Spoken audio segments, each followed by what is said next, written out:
Call this meeting to order. Tanner, will you please take the roll? Basine, Here. Buffalo, Here. Inge, Present. Olson, Present. Thomas, Here. Calagero. Here.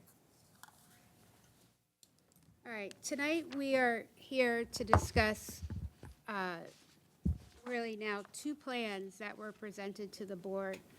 One from the steering committee's meeting last week and one put together by the current Colonel Ken Paulson.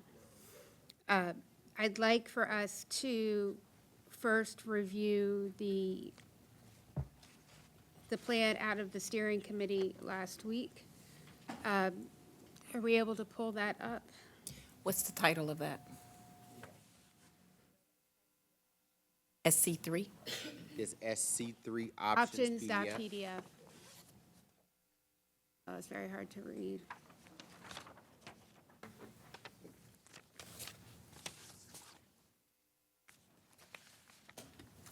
Match what I have?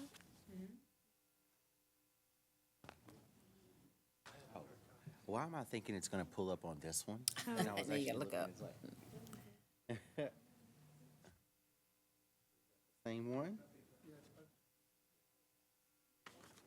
Oh, because I have a copy, what I have a copy of is not that. I figured you might want to see it. Do you have one? Thank you. Yes, ma'am. Yes. Thank you. Yep. Doing good, Frayla. How about yourself? They say I can't call it. If I did, I'd spoil it. Madam Chair? Yes, ma'am. He is not available this evening. I'm not speaking out of, no, as far as I understand, he was not available.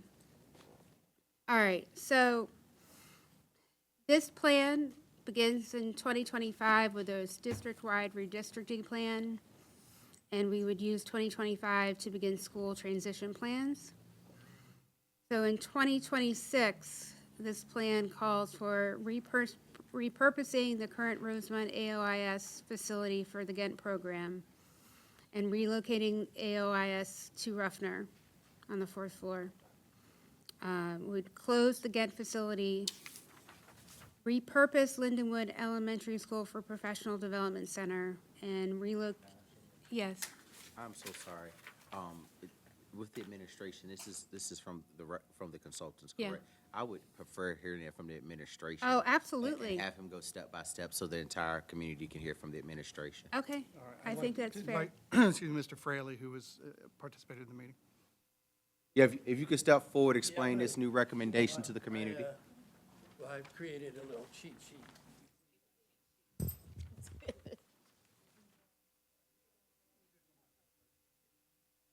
Thank you so much. I think you're right. Thank you.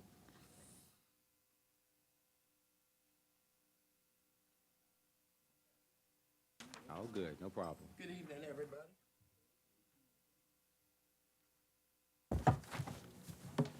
So we did call the committee together again. It was last week. It was led by Mr. Sturts. And he had a chance to go through the community feedback from the previous board meeting, and we felt strongly that we would need to get the committee back together to take one more swing at an option. So I'll go through it real quick.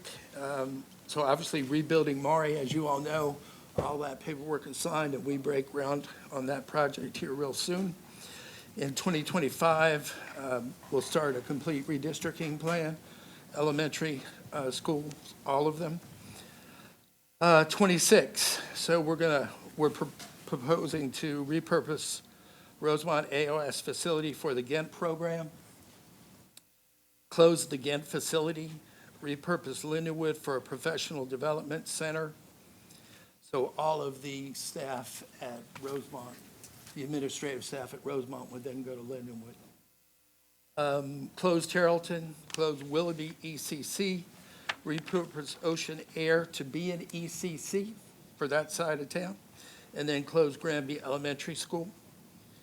For the following year, we would close PB Young because that aligns with the project that's going on over there. Close Norview Elementary, repurpose St. Helena, close Berkeley ECC, repurpose Chesterfield Elementary School to receive CSEP, and then close the CSEP facility. The following year, in 2028, 2029, we would get one of our design architectural firms, hopefully to start working on plans for Jaycox and Suburban. Some of y'all might know that in the past, we've used the same architectural plan to build more than one school. It saves a whole lot of money. Like Ocean View and Larchmont are the same exact plan. If you looked at both schools, you wouldn't be able to tell the difference. They changed the brick facade out front, so it does appear different, but it's the same plan. So one of the reasons we were pairing them like that, it'll save between 6 and 8 million in architectural and engineering. Both schools. The following year, then we would begin rebuilding Jaycox and Suburban Park. Both of those are considered high student population areas. Year after that, we would repurpose Lake Taylor High School to be a comprehensive CTE. We would recommend to close Madison because we believe we can make that a comprehensive addition to the Lake Taylor High School, and then close NTC facility. The reason we got a little bit more aggressive in the closures as far as within the first 3 years, this being year one, and then the next 2 successive years, is we felt like by redistricting and then closing 4 elementary schools the first year and then 4 more the second year, all the redistricting and all the moves would be done, because the last 2 closures are 7 years down the way, and neither one of the last 2 closures are related or redistricting. So it would just get it all done as quickly as we could. From an operational standpoint, we could do this.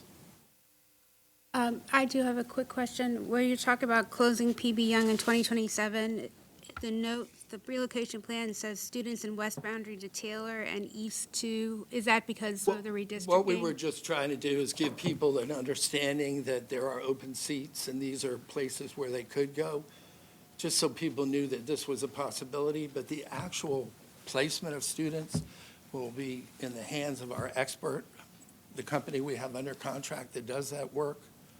But they will put the students as close to the educational center as they can, and we've given them other charges that they need to go by. Okay, it looks like an incomplete sentence, so I just. I wanted to- apologize.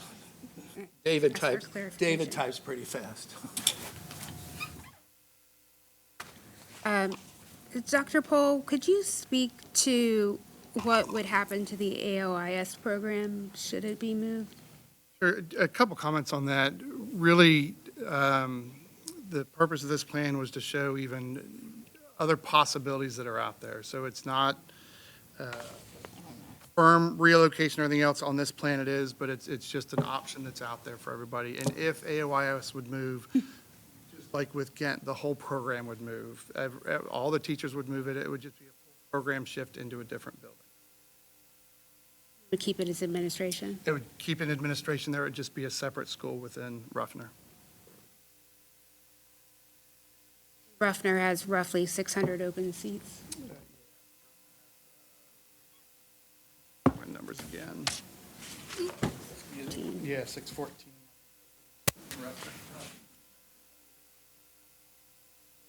Yeah, they have 613 seats open right now.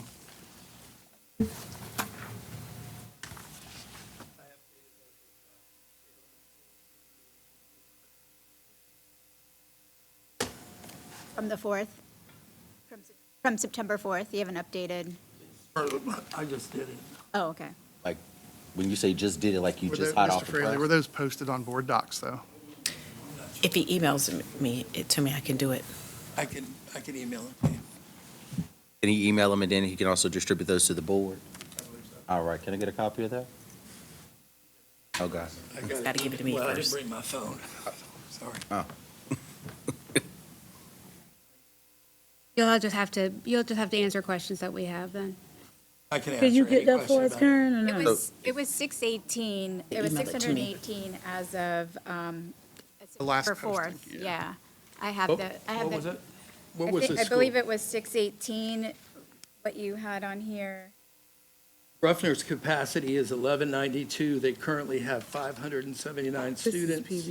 435 of those are middle school, 144 are elementary. They have 613 open seats as of today, this morning.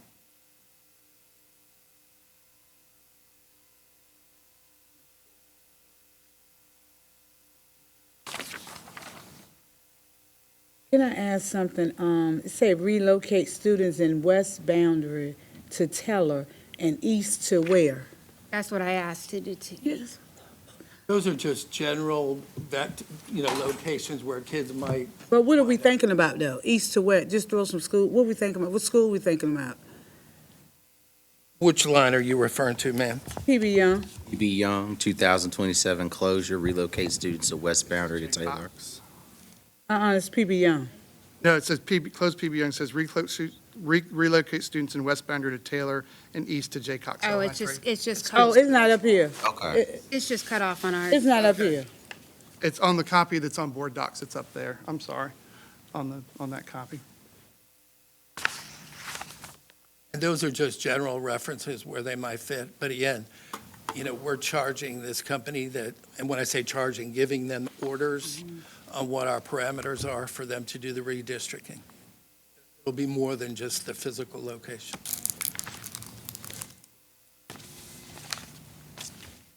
Madam Chair. Yes, ma'am. Yes, sir. Mr. Fraley, I'm sorry, my board member Wasim is already I've been waiting to there. be Yeah, she's there. recognized, but go ahead, Mr. Inge. Oh, you sure? Okay. So are you talking about Schultz? Is that the company we're talking about that's going to be doing this? Mr. They're Schultz's called company? Wolpert. Yeah, Mr. Wolpert. Sturts works for that company. Got it, okay. And I think I recall on the conversation with the Education Committee, because both myself and Mr. Polson were assigned as designees from the board, that he stated that maybe tentatively he would have a redistricting plan back to the board by February of 2026. Is that correct? He said, yes, if he could get the 10 closures, he could get it. Excellent, thank you, sir. Yes, ma'am. I'm sorry. I would like a better understanding with this option, particularly what rubric was used to determine which schools would be closed in 2026, 27, and so on. If you could share a little bit about the order of things and why these schools are in the order that they are. Well, we identified the 10 schools that had the highest FCIs. Working in the sequencing from there. One of the reasons, as I've alluded to, about PB Young being in the second year of closing is because it aligns with the NRHA. But the other ones are pretty much just, the order we chose for them to be in the consolidation. Well, and I'm glad Nothing overly specific. Well, I'm glad you brought that up because, I was trying to figure out, what may have been looking at all of the information that has been provided to us thus far and just looking at FCI by itself, which this is much more complicated than that, obviously, but, Granby, Norview Elementary, PB Young, Jay Cox, some of these, especially like Ghent, closing Ghent, and I'm trying to figure out what the rationale is for having that in year one. Why that keeps, I guess, coming up to be a year one solution, so to speak. And if we could kind of have an understanding around that, that I think would help. And the other thing, since we're having a board discussion on it, and I think to Ms. Thomas's point, which to me is personally frustrating, is the relocation part. And I don't know why we keep talking about relocation. It's good to give an idea, but I think people latch on to, my child is moving to this location. Historically, haven't been, we've done different ed planning, school consolidation work before. Those may change based on the redistricting boundary work, and you've articulated that. But when we put it on paper, it becomes real, and it becomes something that families attach to. So I caution us in anything that we end up bringing forward for a vote that we don't have that information on there, because it's really confusing to have to explain to people that could change 2 or 3 times within the next, 7, 8 years. It could change, and that boundary work is, if you see what the current boundaries look like, they could change pretty drastically. So I caution us to have relocation items, but when we do have relocations, I also think we need to have guiding principles around what those are. And we've talked about that in the past, about deconcentrating poverty and about providing enhanced learning opportunities for everyone. Because when you look at school closure research, the research shows that if you're not moving to a higher performing school, you are going to see dips in academic performance.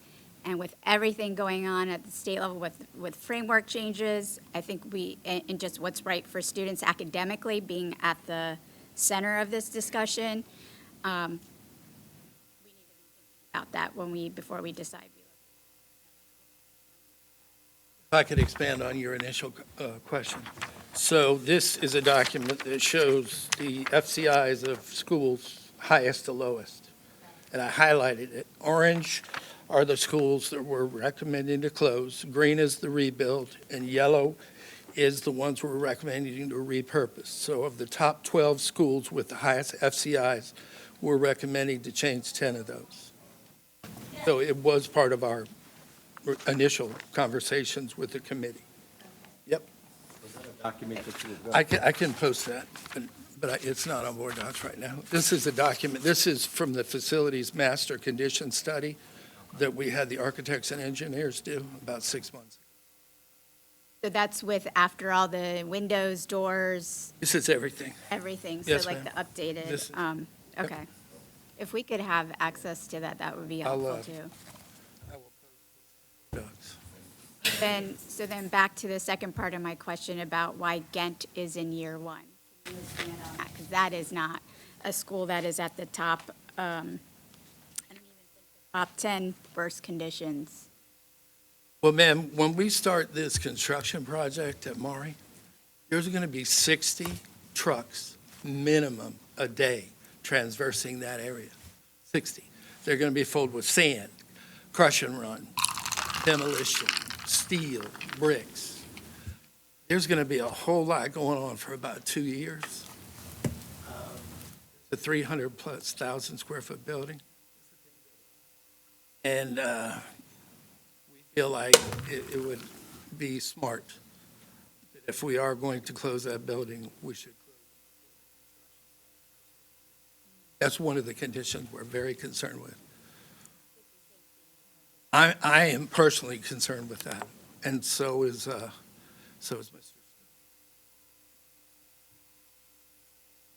So how why is the safety of the Ghent students more important than the safety of the Maury students? Is it just? Well, we already words? have a plan. I mean, we're going to post it shortly, but we've met, and we've got a large fence that's going to go up around the area of the school where the students can access. We're changing the whole access to the physical property. We're going to knock the island out on Llewellyn. The trucks are going to come in west of the tennis courts and go back to the back. We can't let them go up debris. There's no way they can access the build area from 20th Street because it's two-way parking traffic.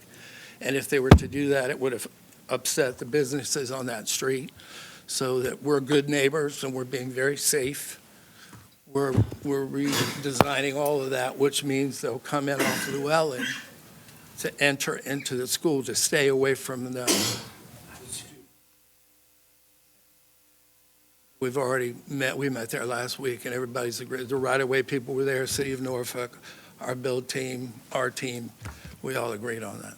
So there is some space between Llewellyn and the physical Maury building, but that doesn't really, They're going to have to cut through the island, ma'am, and create an access roadway that comes in and J in to the back part of Maury. So it's safe for there's more everybody. separation at Maury than there would be at Ghent. Well, I mean, Just because we're the deeply property's bigger. concerned with both sides of the street. But high school kids are going to be right there in that mix, and we building fencing so they can't get into the construction site. Still going to be a lot of traffic all day long.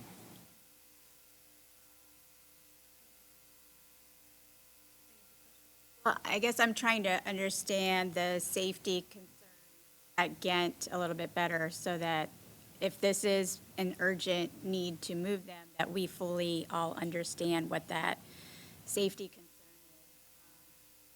Even with the redesign, when we were being asked to review the schematic design, and then the cooperative agreement, where we talked a lot about the rebuild, the safety, even the safety of the Ghent students during the rebuild wasn't a prominent feature of the discussion. And so now I feel like it is a much more prominent feature of the discussion. That, are we saying that we cannot keep our students at Ghent safe during the Maury rebuild? Let me jump in here for a second, Ms. Basine and Madam Chair. No, whether the Ghent school is moved or not, the students will be safe. We'll have fencing up. We talked about a media plan where weeks ahead, we'll be making the community aware of every step of the way of what's going on. I think Mr. Fraley's concern is the traffic part, with the trucks coming in and out. So it's the traffic concern more than general student safety concern. And we know, Ghent has a large pickup and drop-off line as well, and then adding to it all the constant traffic with the rebuild is where the concern comes in. The Fraley says safety, so I'm going on what he said. That was one of his main issues, and I get it. I see what he's saying. I get that part. But when you see students now, y'all, they're not looking left and right. They're looking at their cell phones. And anytime I go on a campus, doesn't matter where the kids are, they're just looking at their phones. Not supposed to have it, but yeah. I'm talking about outside. Oh, inside too. Talking about Okay. outside. Oh, Ms. Buffalo.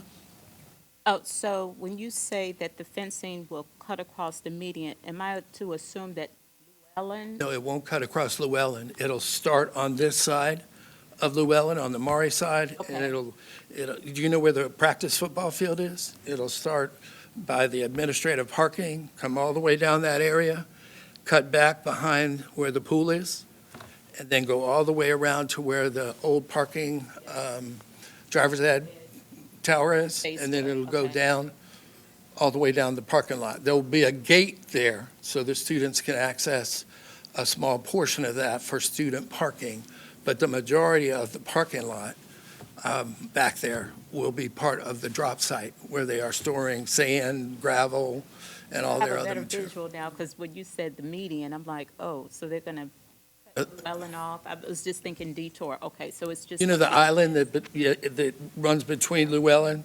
They'll have to cut through the island and create an access point for the large trucks. And they're going to have trucks with long steel beams on them. I kind of have a picture, because of similar situation when they build the New York Well, this building's almost twice the size. yeah. So. Big building. Questions?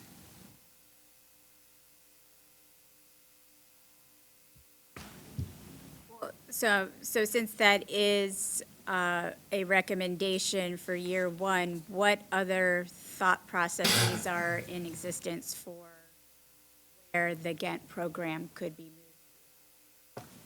I just finished a study about the capacity of Rosemont. So when Dr. Pohl brought forward when we were talking about option 5, Dr. Pohl said he really wanted to keep it building for a PD center. We started putting things together, and we could move the administrative staff at Rosemont into Lindenwood.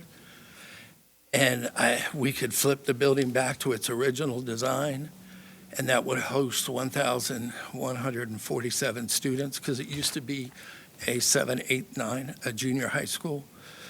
So the 360 students from from Rosemont, and the 490 kids from Ghent could all fit at Rosemont. They could all be in the one building.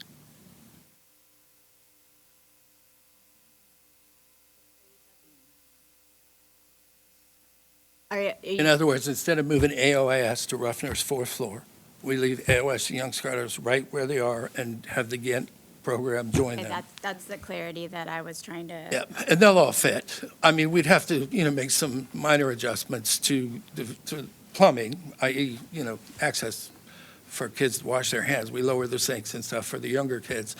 But the back of the building was retrofitted years ago to be an administrative wing.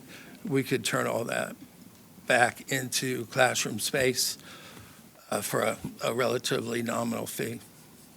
That's something that the administration feels done well in the time period that we have to do this in year one.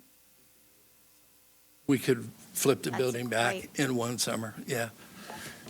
Daunting. Yeah, task we could to- do it. It's not as daunting as you think. We could do it. We could get a demolition contractor in there, and then our guys can do the finish work.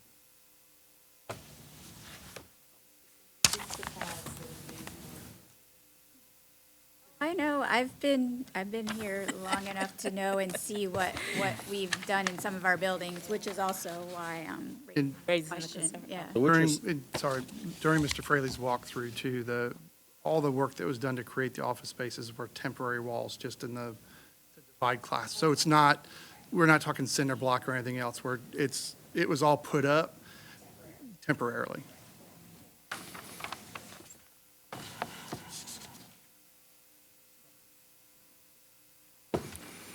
And that was something we recently discovered because, again, as you know, option 5 was recent, and I had to look at Lindenwood in the receiving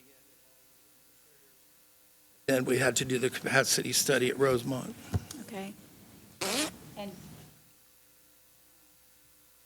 that also leave room for growth for any of those programs? Well, those or- combined would be 860, and the building holds 1147. So there is some growth. And one of the things that operationally that we have to look at is that building is like a pin in the center of Norfolk.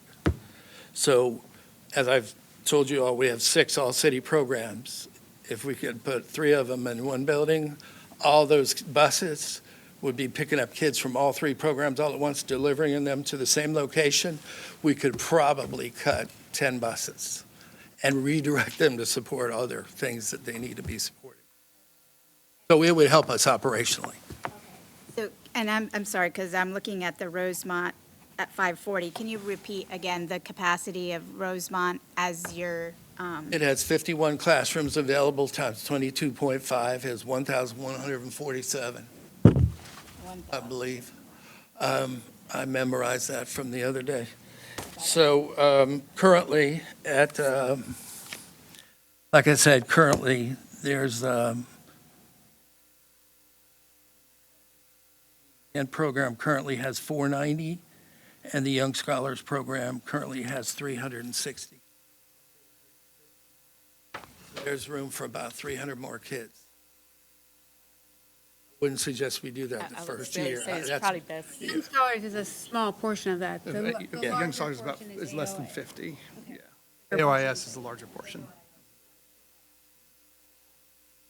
I just want to add a historical piece to this as well. So Young Scholars in particular, this would be in my 10 years, the 3rd time that if the board were to consider moving it, would be yet again another move for a program that has been working very hard to get its bearings. And they've had consistent staffing. I mean, the teachers are so incredibly dedicated in Young Scholars. They have been through a lot with every single move because they're so committed to that, I think that we really can't keep ping-ponging programs around this district, whether it's AOIS, Young Scholars, Ghent, it's just got to be more deliberate in our thought process around it, so I appreciate the additional thought going into how do we keep it there. I'm still digesting that idea, but it's like, how do we build that into a better program? And there are across the nation, there are also programs like this that house, they're, like Corey County, South Carolina, they have, their high school programs are all in one building. So again, operationally, it makes sense. It makes sense to put them there, but they're like 4 different specialty programs within one building. So it's not, this is not unheard of to do something like that, to put multiple specialty areas in one building. Are there any drawbacks that you can think of? Well, I think the main drawback is, you're recreating a kind of a culture of the school, right? You know, you have young scholars in AOIS right now that's been at Rosemont. And you have Ghent that's been there for much more than a decade. Putting those together, you have to think about, you're combining them, even though we're keeping them as separate programs, you're putting them into one building. But it gives more space and facility use. The plot of land at Rosemont is even bigger than what Ghent has right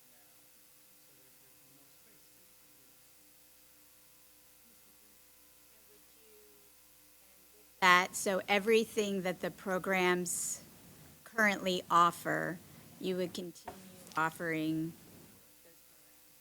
Maury pathways for Ghent students.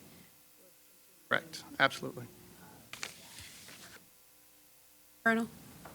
What's the distance from Ghent to Rosemont? It's Say miles. I asked distance, not about time. 7 miles, but it's not a fair 7 miles because when I have to drive from Ghent to that part of the city, it probably takes me 7 miles, but it probably takes me 15 to 20 minutes.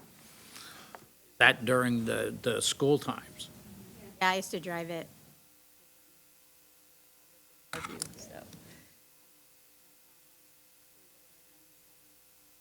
Keep in mind that most of the people are all over the city.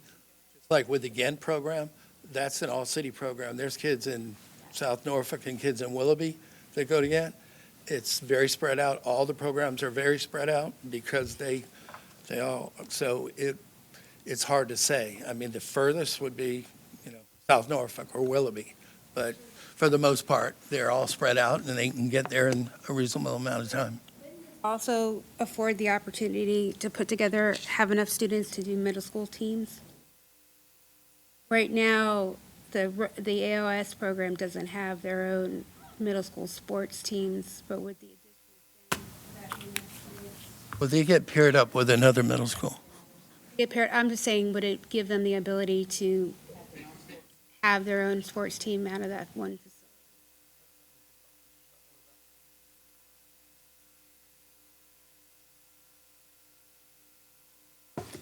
There's a couple other positives, if I could ask, if you don't mind. It removes Monroe from the plan, which eliminates our need to relocate the expansive pre-K program there at Monroe, and that serves the whole southwest area of the city. The 2 new school builds we're promoting, Jaycox and Suburban Park, are 5 years removed from the Maury build, which fits the city's ability to fund better. We can possibly do public hearings that are combined 2 years in a row instead of having to do them every year for 5 years. I think that would be something people will appreciate. In closing, Ghent, Willoughby, BC, ECC, CSEP, and Rosemont AORS, they're not assigned to domicile placements. They can be done very quickly and easily without the redistricting concerns. And closing, Tarleton, Granby, Norview, Lindenwood, and PB Young requires very little work aside from moving assets that we can continue to utilize.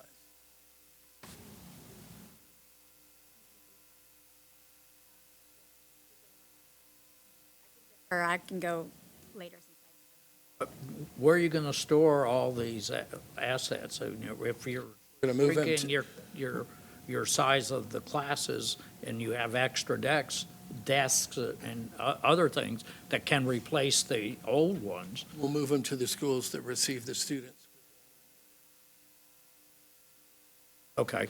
So I was envisioning that we would have, there's classrooms with enough for their capacity, let's say there are 20 students. They would have 20 desks. You're saying they just have enough for how many kids are present today? Can't speak for every school, Okay. but I can tell you that any viable asset that we can continue to use, they have opportunities to arrange their classrooms, however the principal For sees fit. example, the Rosemont property has administrative offices where you're going to put classrooms, so we'll need most of Ghent's assets. And moving assets is not complicated.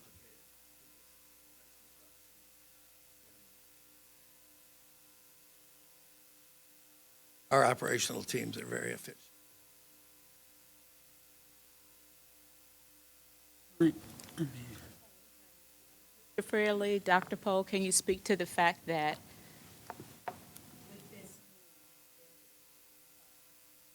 staffing will follow their students? I have to defer to Dr. Paul Sure, on no, this. absolutely. As we've said all along, teachers, of course, we'll need the teachers to follow the students. Administratively, to keep both programs viable, we'd move the administrative programs as well. Specialists, everybody else would move. I want to pick on, but how can we move all faculty and staff into another school? I mean, how can we do that?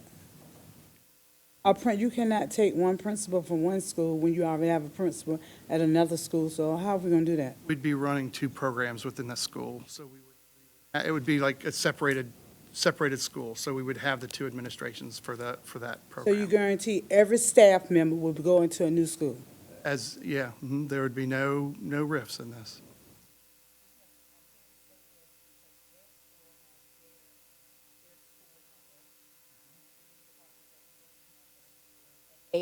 AOIS identified as a separate program. They have their own VDOE identified number, so they're two separate programs. And we're just housing them in the same building, and again, the staff, resource teachers will follow their students.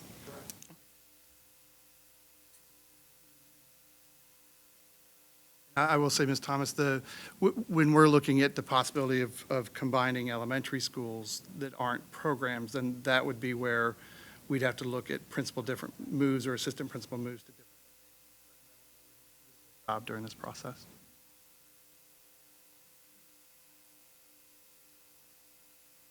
Colonel? If we had a problem with the number of principals, and there was, saying you can do it in some situations, how many are retiring in the next 4 or 5 years that you know about, that these individuals could be considered for that? Is there that upward, There or is. that sideward? Yeah, so ability? Okay. we will have some attrition within administration that will Oh, sure. take care of a lot of the moves. There absolutely will be. Yeah. It's a natural attrition, you know. And conceivably, would you share resources between the programs? Because right now, more advanced Ghent students will go to Maury for certain high school classes. My understanding is that Young Scholars offers more advanced classes to the Young Scholars. So would you utilize that pathway potentially? We would do all we could to create the best program. If we're able to utilize that, absolutely we would. That would be a question, because I know many of the Ghent middle schoolers will go over to Maury to get their Algebra 1 and so forth, but if that is available. That's a typical class taught. Right. Algebra 1 and geometry are typically Geometry, taught. mhm. They wouldn't lose the access to higher level Right. courses. And that's a benefit, yeah.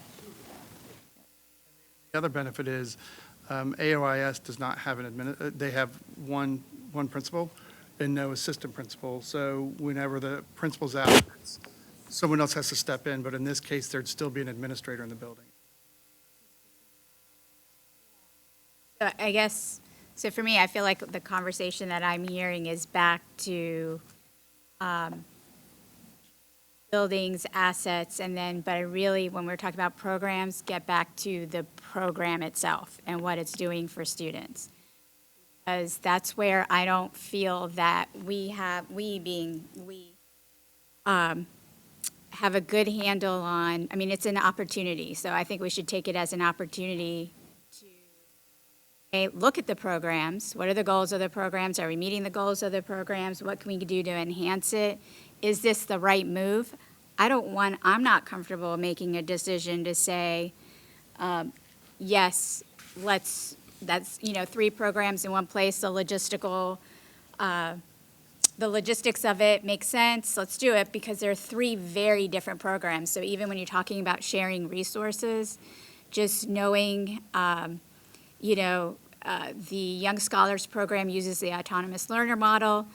Then you have AOIS, which has a different focus. Then you have the Ghent program.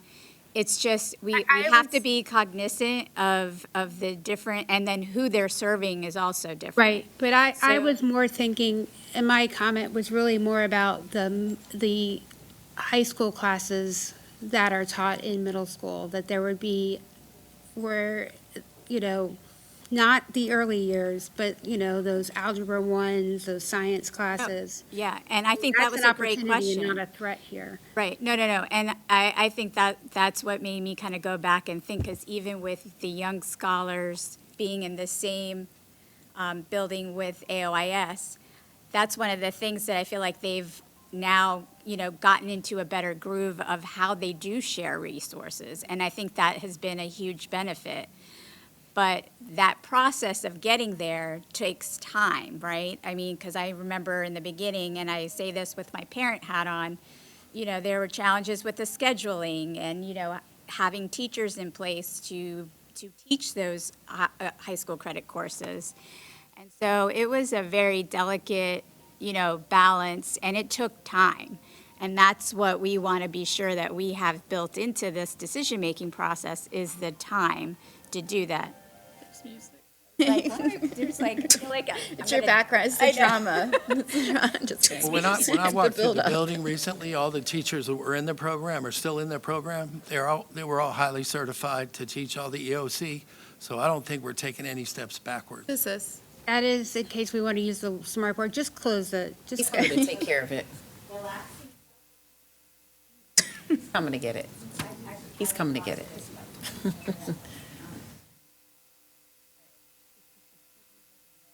It's usually when something bad. We're usually the first to go, so. Did she say? So, well, lost my train of thought, but, yeah, so thinking about programmatically, especially with specialty programs, that time, having that time built in to do it well and to be sure that that move is the right move outside of the logistical benefits that it may provide. The other thing with this option that has me very concerned is the aggressiveness of the closures. Again, I hear what you're saying about the staffing and, the attrition, but I think, again, the academic environment that we send our students to have to be sure that we have strong environments for every student. And again, that also, I would like to see the districting and boundary work and strong transition plans put in place before we do that, like that aggressively.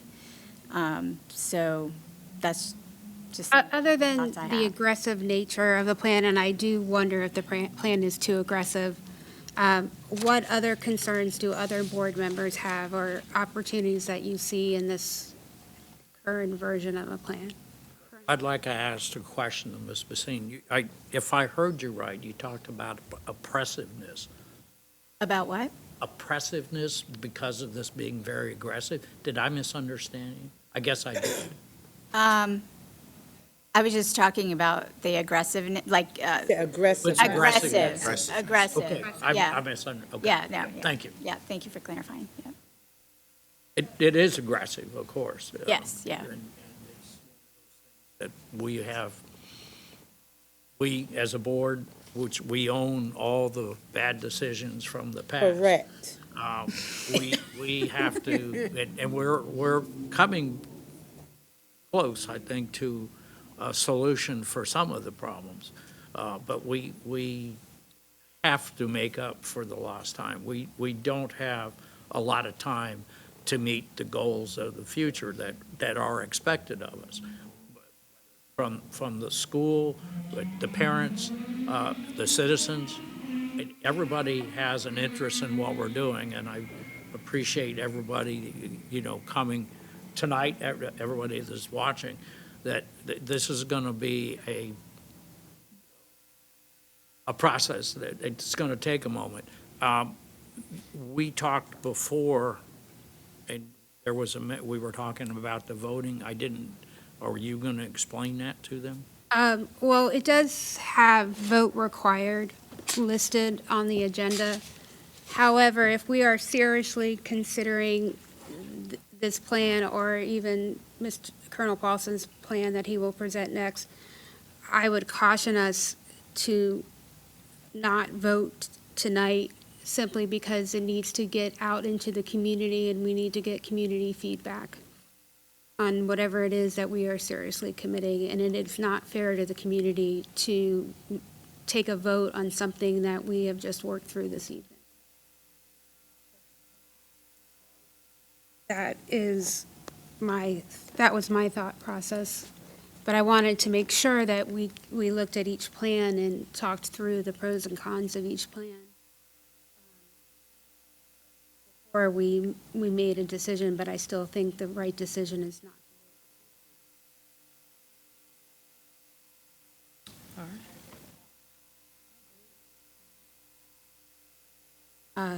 Any other questions, comments, opportunities, threats?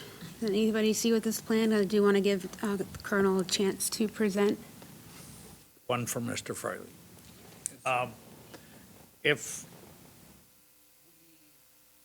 What's the latest we should vote so you can let's just call it the ones, Granby, Norview, Terrellton, Willoughby. When could you start that? When's the latest decision we have to come up, so you can do that in 26, 27? Are you talking about moving staff? No, I'm talking about the closure and consolidation part of it. Getting the buildings ready. Let me just re-qualify. When we close a building, staff and the kids move. The only thing that moves is what is going to be an asset we can continue to use. When we close buildings, a lot of the times, we abandon a whole lot of stuff in place because it's just not feasible to use. Life is done. So the only complication here is moving assets we want to keep in our portfolio operationally. But educationally, there is probably Dr. a Paul. different take on Yeah, that. so I think, the concern comes when we wait too long, and we've mentioned it a few times, is that transition time. Because we want to make sure that the students have a chance to be invited and acclimated to their new schools. Together, it's not just the nuts and bolts of it. So I don't have a definitive deadline, but know that takes time. And the sooner we can get to a decision, the better, clearly. Especially any schools that have any kind of a transition next year, we have the most time to work on those transition plans. I will let you know, I have been meeting with principals of the schools, any school that's on the list here. So they're aware, and we're working through that, but the planning for that starts once we have that list of. Okay. Oh, you did? Okay. Oh, okay. I'll defer to. No, I'm good. Go ahead. Can you explain a little more about the suburban park rebuild and the need It's a for the- population density area.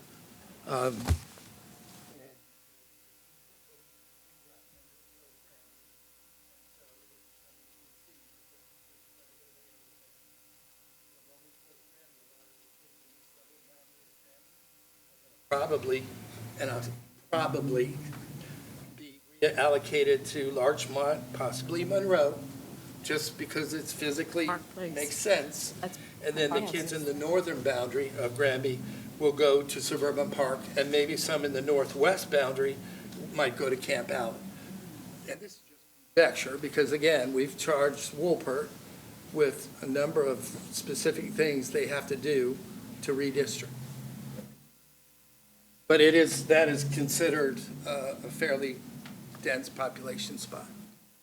But if we find that with the redistricting, with the boundary work, that a rebuild, a renovation perhaps, but a rebuild is not necessary, is that something that we can come back to and, We projected it for 5 years down the road. right, that's why I'm 5 years just, down the road, we take a hard look at it again, and if that's the case, then we adjust.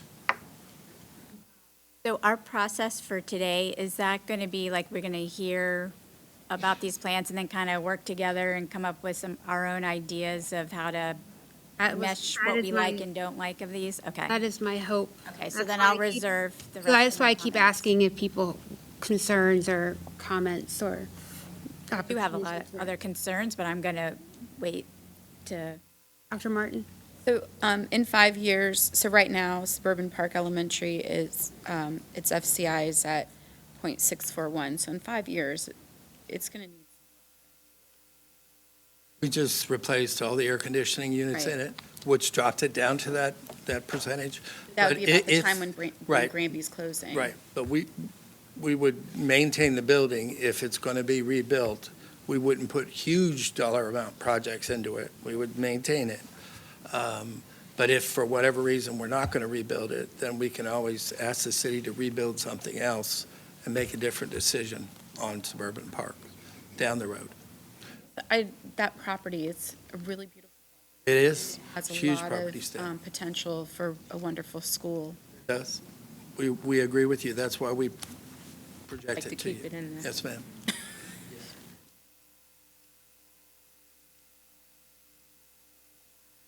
Other thoughts? If I could clarify, with the late evaluation of Rosemont, we now want that to replace moving the kids to Ruffner. That was what Mr. Sturt asked me to communicate. Again, it's something we just identified through a real nice capacity study recently. so just to clarify, to take the move to Ruffner off the table. That's what off of this David option. thought this most recent option would supplant that one. Yes, ma'am. I just have one comment. Oh, absolutely. I'm going all the way down to 2032, closing Madison at Easton. I know we're going to talk through this. Again, I know we have put some dollars in Madison. The board voted last year to move those students over there along with Open Campus. And so I guess, because this appeared on the list, and so can you share why this is an option? I All would was defer sitting to on the Dr. Pohl. list. It's part of his big plan for CTE, sort of. This appeared on the list, when we're looking at 10 school closures that was in the city council's resolution. That is another way that we could move and make a transfer that didn't affect moving a traditional site-based school with a zoned student body out of their school. Because Madison and Open Campus both have citywide implications, or attendance, rather. So that was the reasoning for that, to get to that 10th school when we kept Monroe on the list, because another area of keeping Monroe on the list is Rayleigh and team did all the walkthroughs. The numbers, we're looking at 22.5 on average, and some of our classrooms are 19, 18 purposefully, and we want to make sure we can keep that, so we needed those seats at Monroe as well. So that was the purpose for that move, is because it would be the least Really, disruptive for our students. Madison is really just to get to 10 schools. And that's what I was ready to say. Are we just saying we're moving these programs so we can have 10 schools, but is it, But when we, Right for when those we programs. is it right for that? Yeah. If we so that's my- repurpose Lindenwood, it won't be like completely closing the school, but we'll be repurposing it, and it will no longer be Traditional. a traditional school. So, I know the goal is to get to 10, but if for now we have to get to 9, Then that's perfect. then that's gonna have to be perfectly fine. Can I ask, are the students that's currently enrolled at Madison allowed to be on our regular campus? They're not allowed to be at their home school currently on their campuses. However, if we were to do something like this within 7 years, we could redefine policy if we had to. So right, as of today, they cannot. They cannot correct, because the students at Madison, they are there for a disciplinary reason. So they shouldn't even really be considered on the option at this time. The only way it would be moved is if we were able to do a separate annex to the building at Lake Taylor. It wouldn't be for them to be included at Lake Taylor or in the CTE Center, just on that campus is all. But we could simply remove that from this plan if could. that was the will of the board. Absolutely, we could. Again, administratively, we tried to put every single option on the table that you have as a board. Every single thing. And as a board, absolutely, this is your decision. I need another secondary school one. Oh, I just have the secondary schools. There should be one for elementary I and don't one have for the other. secondary. Elementary, That can go around. That's high school. here. Is there an elementary one? I don't I have. have it. Okay, I have maybe the it's- elementary, I just don't have the secondary. There's another one coming around. Okay. High school and middle school. Nothing right now. I just have a comment. Oh, I'm sorry. I thought you were still waiting for your sheet. I apologize, Dr. Martin. So one of the things that I want to make sure that we do as well along, and not wait until all of the closures, but we really have to do something about the undercapacity at Ruffner. It's a beautiful school. Yeah, there's a lot of capacity that could be used there. I just don't want to see that go by the wayside. I know that a lot of parents fought against it, but we have to figure something out. We have to get the school together first. That's the main issue. That's the issue I have. Getting that school to a way that we can. Right now, that's just not a good idea. Now it is one of our most underutilized. Very un. Just to see, I recognize. Yes, well, I wanted to get back to the Easton, Madison, Madison at Easton, Open Campus at Easton. Just like I was saying with the other programs, it's like, I appreciate that we're beginning what will hopefully be a stronger look at our alternative education offerings and what we're offering. And so that, I would like for that to dictate the where, like what building it goes in, what it looks like, because, we should have state-of-the-art alternative education. It's not just a place where we're sending kids. Have strong transitional planning, they should have strong supports, social-emotional supports, all of the things they need for their well-being. And then Open Campus being at really thinking through what a non-traditional academic program could look like for credit recovery and being more innovative in how we think about it. And again, using that as to guide like where that program should be. So I'm not comfortable right now. And the only reason I was okay with it being because it's so far down the list, and I was telling Dr. Pohl, I have concerns about, I want to do a real alternative ed study. We haven't done one since 2016. And really looking at our credit recovery programs and GED, like all of those things that would help with dropouts, with dropout prevention and providing other non-traditional opportunities for our students, that I would like that to drive the where that is housed versus trying to say that right now. But, if we come up with 9 and we've repurposed Lindenwood, we are not spending the money that we would have spent to keep Lindenwood open. And I think it's better to come up with a plan that reflects what our students need than to arbitrarily have 10 schools. 1,000% agree with that. I want what our students need academically, from an opportunity and academic standpoint, that to be the driving force behind closing schools. And also looking ahead, we could have population growth. Other districts that are also in the same boat, they're seeing that their enrollment's going up and they have no buildings to then, purpose, reuse for, as schools. So I think we got to think about that too. Well, we do have Ruffner. What's that? We do have Ruffner with all their seats. But if I could interject, even with this closure plan, we'll still be below 85% capacity across the division. So there is room to grow.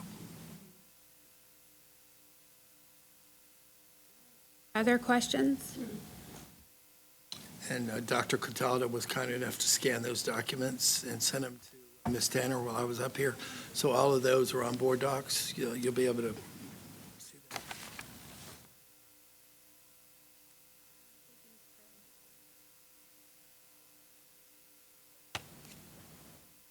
Colonel, would you like to present your? Yes, thank you very much. First of all, I want to thank those that have helped me on this journey. Lately, I've gotten a lot of input. I've reached out to people, and they've come back and given me ideas, and I've been working with them, and thank you. They asked to be anonymous, so I won't. Some of them are here and some are not.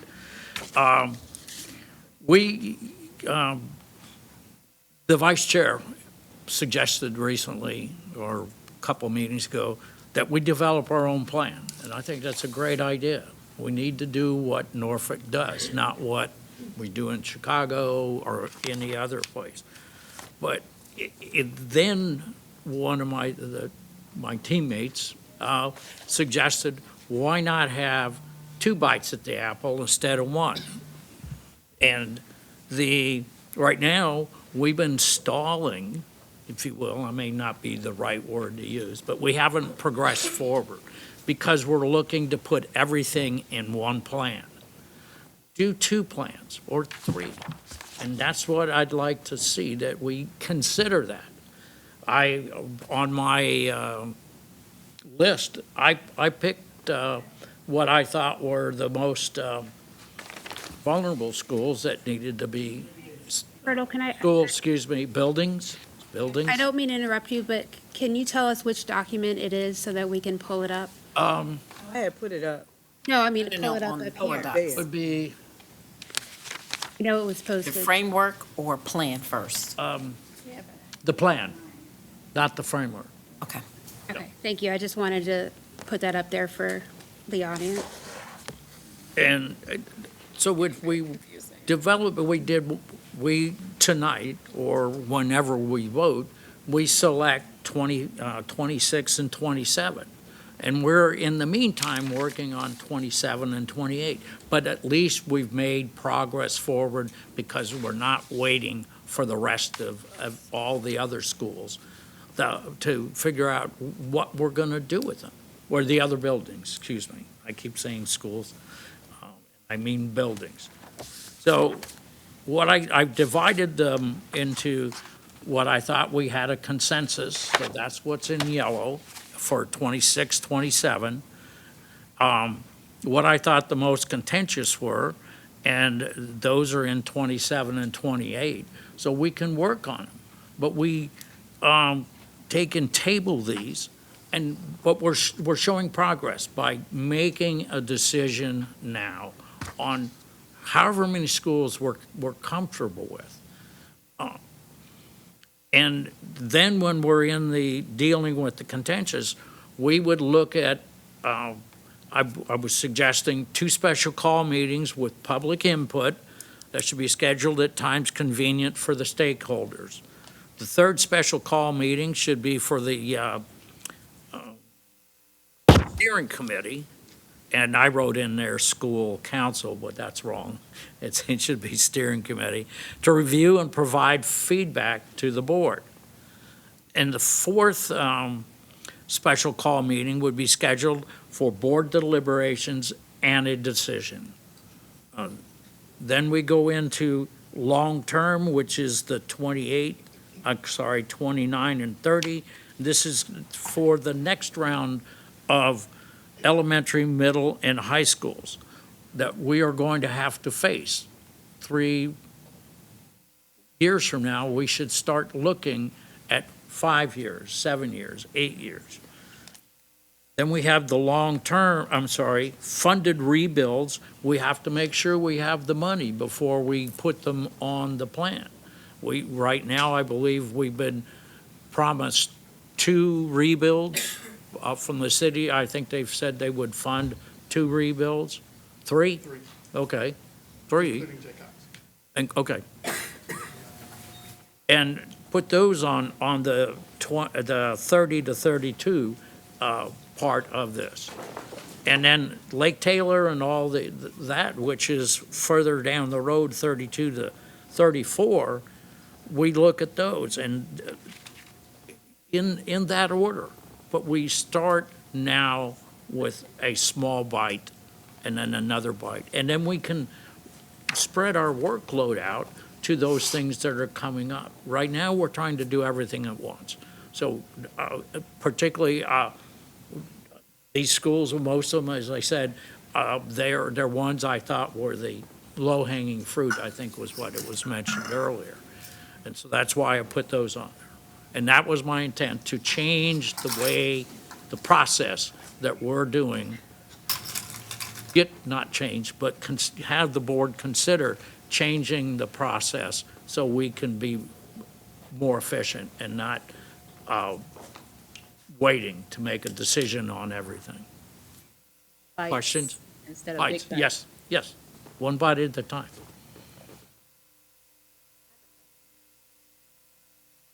So are you suggesting that we vote on 26, 27 and put off the remaining till those years? Oh, no, that's why I say for 27, 28, we have within the next, I didn't say this, they should be, the buildings that we're going to consider for 27 and 28 are tabled for 30 days while we do public input. Like for now? Yes. Oh, okay. And move on those during that time period that they're tabled. And that was the 2 special calls, the 3rd special call for the steering committee, and the 4th. I can provide you this. I can send this to you. Oh, I think I have it. Oh, okay. I was following what you were saying and trying to Okay. align with what it says here. And then the 4th call is 30 days from now, or whatever the board decides, but I think the sooner that we look at the next 2 school year, 27, 28, it should come, sorry to say quickly, but that's not the right word.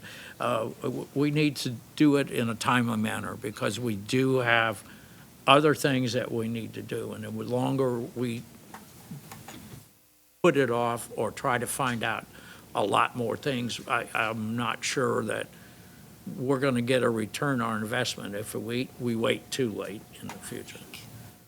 I have a question. Why is PB Young not closed until 2028, considering 2027? I got that off of, I think it was one of these sheets. I just Okay.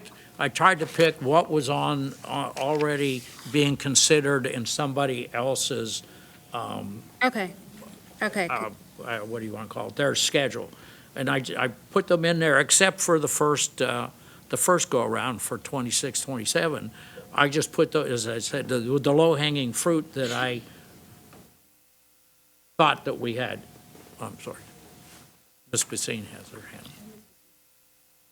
So I'd like to understand, like I asked Mr. Fraley of the other option, can you elaborate on how these schools were chosen? And then I see, and I appreciated, the notes that you have under consolidation, additional fields. It looks like you got a lot of information here about the athletic complex for Granby High School, Maury High School, lots about fields and stuff. So if you could, like, explain how that ties into what you have proposed here for year 26, 27, and then so on.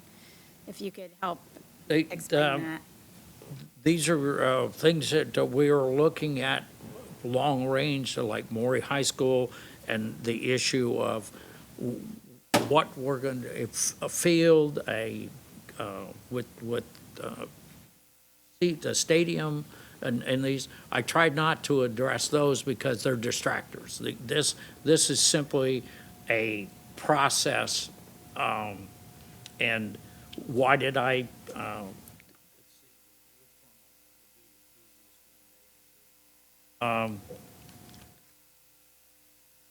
was it just thoughts that I had from other input that I got from some of the people that were helping me? They advised me to think about the money that we have coming. I'm not sure I'm answering your question. I think I you're don't not. quite understand it. Yeah, and I appreciate, that's why, because I appreciate the information that you've included here, which is why I'm trying to, like, understand the thought process, because I do like the notion of doing things in bites, which is where I originally was. When we talked before, it was like, start with something, have the time built in for redistricting, coming up with strong transition plans, and then kind of going from there. But I'm seeing that your small bites is a little bit different than what my small bites was. And to be honest, your small bites are good, but they come together just sort of like that. Yeah, right. And the order, and Why- the order is a little different. And there's a couple of things, like I told you, Colonel, that I don't agree with the plan for Ghent in this particular plan, a couple of things. Well, right. But again, that's all up for discussion. I'm not saying, I'm not, See, some of these can be moved, and that's why I didn't put Ghent in the. put it in 27. Sure, yeah, 27. that's why I was trying to understand your thought process, because I appreciated that it wasn't in the first year, but the schools that are in the first year, I wanted to understand, because you have very detailed, some additional information, asks of the city, things like Right. that to me, seem to think that, just, having received it this morning, that those are things that you think are important, which is why those particular schools were at the top of the list. Right, they are important. These are, the city ask has nothing to do with the schools at all. Okay, It's things that we should do now, like reach out to, we are going to have a meeting with the city on the 7th or where, but that's the time to ask about a new annual agreement with them. See, this is tying it, the funding agreement, I think it's. oh, the funding Yeah, the formula, funding formula. okay. And But I what- think it's something that we work together with them. I mean, Can you elaborate on what you mean by up with a different funding formula? no, mean, I know don't what mean it- coming up. I think right now, as I understand it, it's a gentleman's agreement, if you will. Oh, it's in policy. It's in policy. It's in Okay. policy. It's written in policy. Oh, okay. I've shared it with the board a couple of times, but it is in policy. I didn't know that part of it. Okay, so I was just thinking something to formalizing that, since we have it, but we can cut that off. Yeah, it's already been formalized. So I appreciate that. I was just trying to understand if the notes had something to do with how you prioritize them. Still, it matches the aggressiveness of the other option the steering committee came up with. And the part about the identify buildings and rec centers for professional development, I'm kind of opposed to Lindenwood being used we retain it for professional development, but we'll get to that when we talk about it here. But looking for places that don't cost us money, that for the professional development when it's done. And that's one of the reasons I understand they want to have their own building, they being the administration, that we could find other resources to do it. The city has some with their rec centers that could be used. But I think taking on the task of having Lindenwood as a professional development center, I'm not really, that's not my favorite thing for that. I think I'm kind of opposed to it, so I'm trying to find a solution somewhere. I think the benefit of us having our own building is that we can design it for what the needs are for the professional different types of professional development, whereas we can't just go into a rec center and start changing things. So, Can use the space, I'm sorry, excuse me. they're not going to have the same kind of classroom space that we have. I think that the movement of Ghent into AOIS is probably going to be a much more popular decision or step forward than moving AOIS into Ruffner. And if we do take that move, we have to move those administrators out of that building where the temporary structures have been, where we have housed administrators that we don't have elsewhere to house. How many administrators are at Rosemont that are not part of the Rosemont program? Yeah, I'd have to do a count, but there's about 30 folks that work at Rosemont. That don't work for the Yeah, Rosemont so program? you have like our music and fine arts, there's some special education folks out there, gifted is there, you have They all world have to be, languages. and they'd all have to be relocated. Oh, go ahead, I'm sorry. I think I said what I needed, but just to be clear, like I was talking about Lindenwood Elementary. I agree with you. I support that as well. I support keeping Lindenwood online. I like it as a professional development center. I think our teachers and administrators deserve it. Have an influx in population, we can revert a professional development center back into an elementary to meet the capacities instead of having to build from the ground up. So I definitely agree. That I also want to keep that, I still, as we look at all of our programming, which is going to be part of this, And we got it. I keep bringing it in, I'm like, not letting it go, is that it has the real potential to be an educational, environmental educational program Absolutely. there. It's, it's a great space for that, and so we need to be thinking about that and what's best for our students. But Really, if you think about it, in a way, with just funding reductions that are going across the board, across a couple of nonprofits like the Virginia Extension, that may be something we could actually partner with them to have in-house at Lindenwood to actually educate our students there, and they're on site. And that could also maybe a revenue generator for us, because for them paying, at least in the space. So I think that's a viable option. yeah, I But- see a lot of potential. Yeah, it's a lot of potential in keeping Lindenwood there. Getting back to the Colonel's plan, is there something that you feel that you need? I don't want to cut you off on. No, your I understand.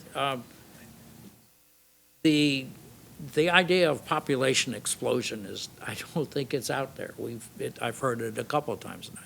We're planning for something that's not in, everybody, the studies are still indicating population is declining as we go forward. And yet we're saying, well, a couple of the board members are saying, well, we need to keep a little extra space just in case. Well, there is no just in case, because right now the population is going to continue to decline, and unless there's another brownout like they had in New York City, 20 years ago, and the population exploded. We're not going to have anything like that. We're just going to continue to go down. But that's again something we should consider. But the probability is, it's a nice idea, but the probability just doesn't exist. The other thing is we'll talk about it. The CIP part of that is something that we should talk about. The reversionary funds, and designate them for CIP projects on earmark. That's it. That's a budget, Yeah, that's common Consideration. practice, though. That's what we usually do. That's all we can do with it. Well, it's been common practice, but that doesn't necessarily mean, like, we should be able to determine what is best for our students, whether it's capital improvement or instructional support that is needed. But I know it's their one-time funds, so I understand that limitation, but I hope it, a whole other, conversation, I think, but. I hope we take small bites as we go forward. Thank you.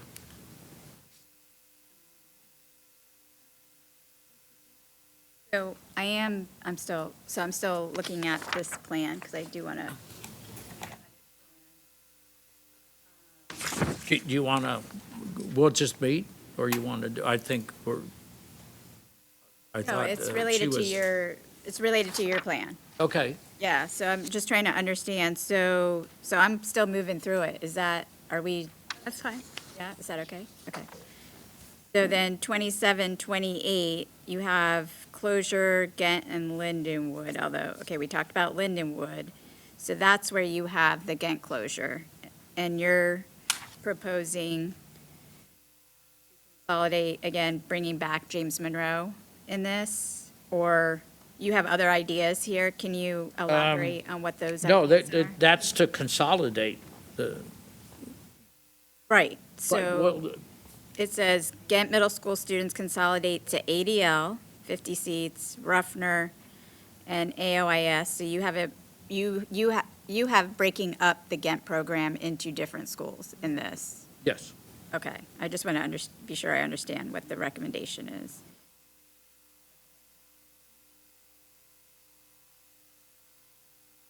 And then.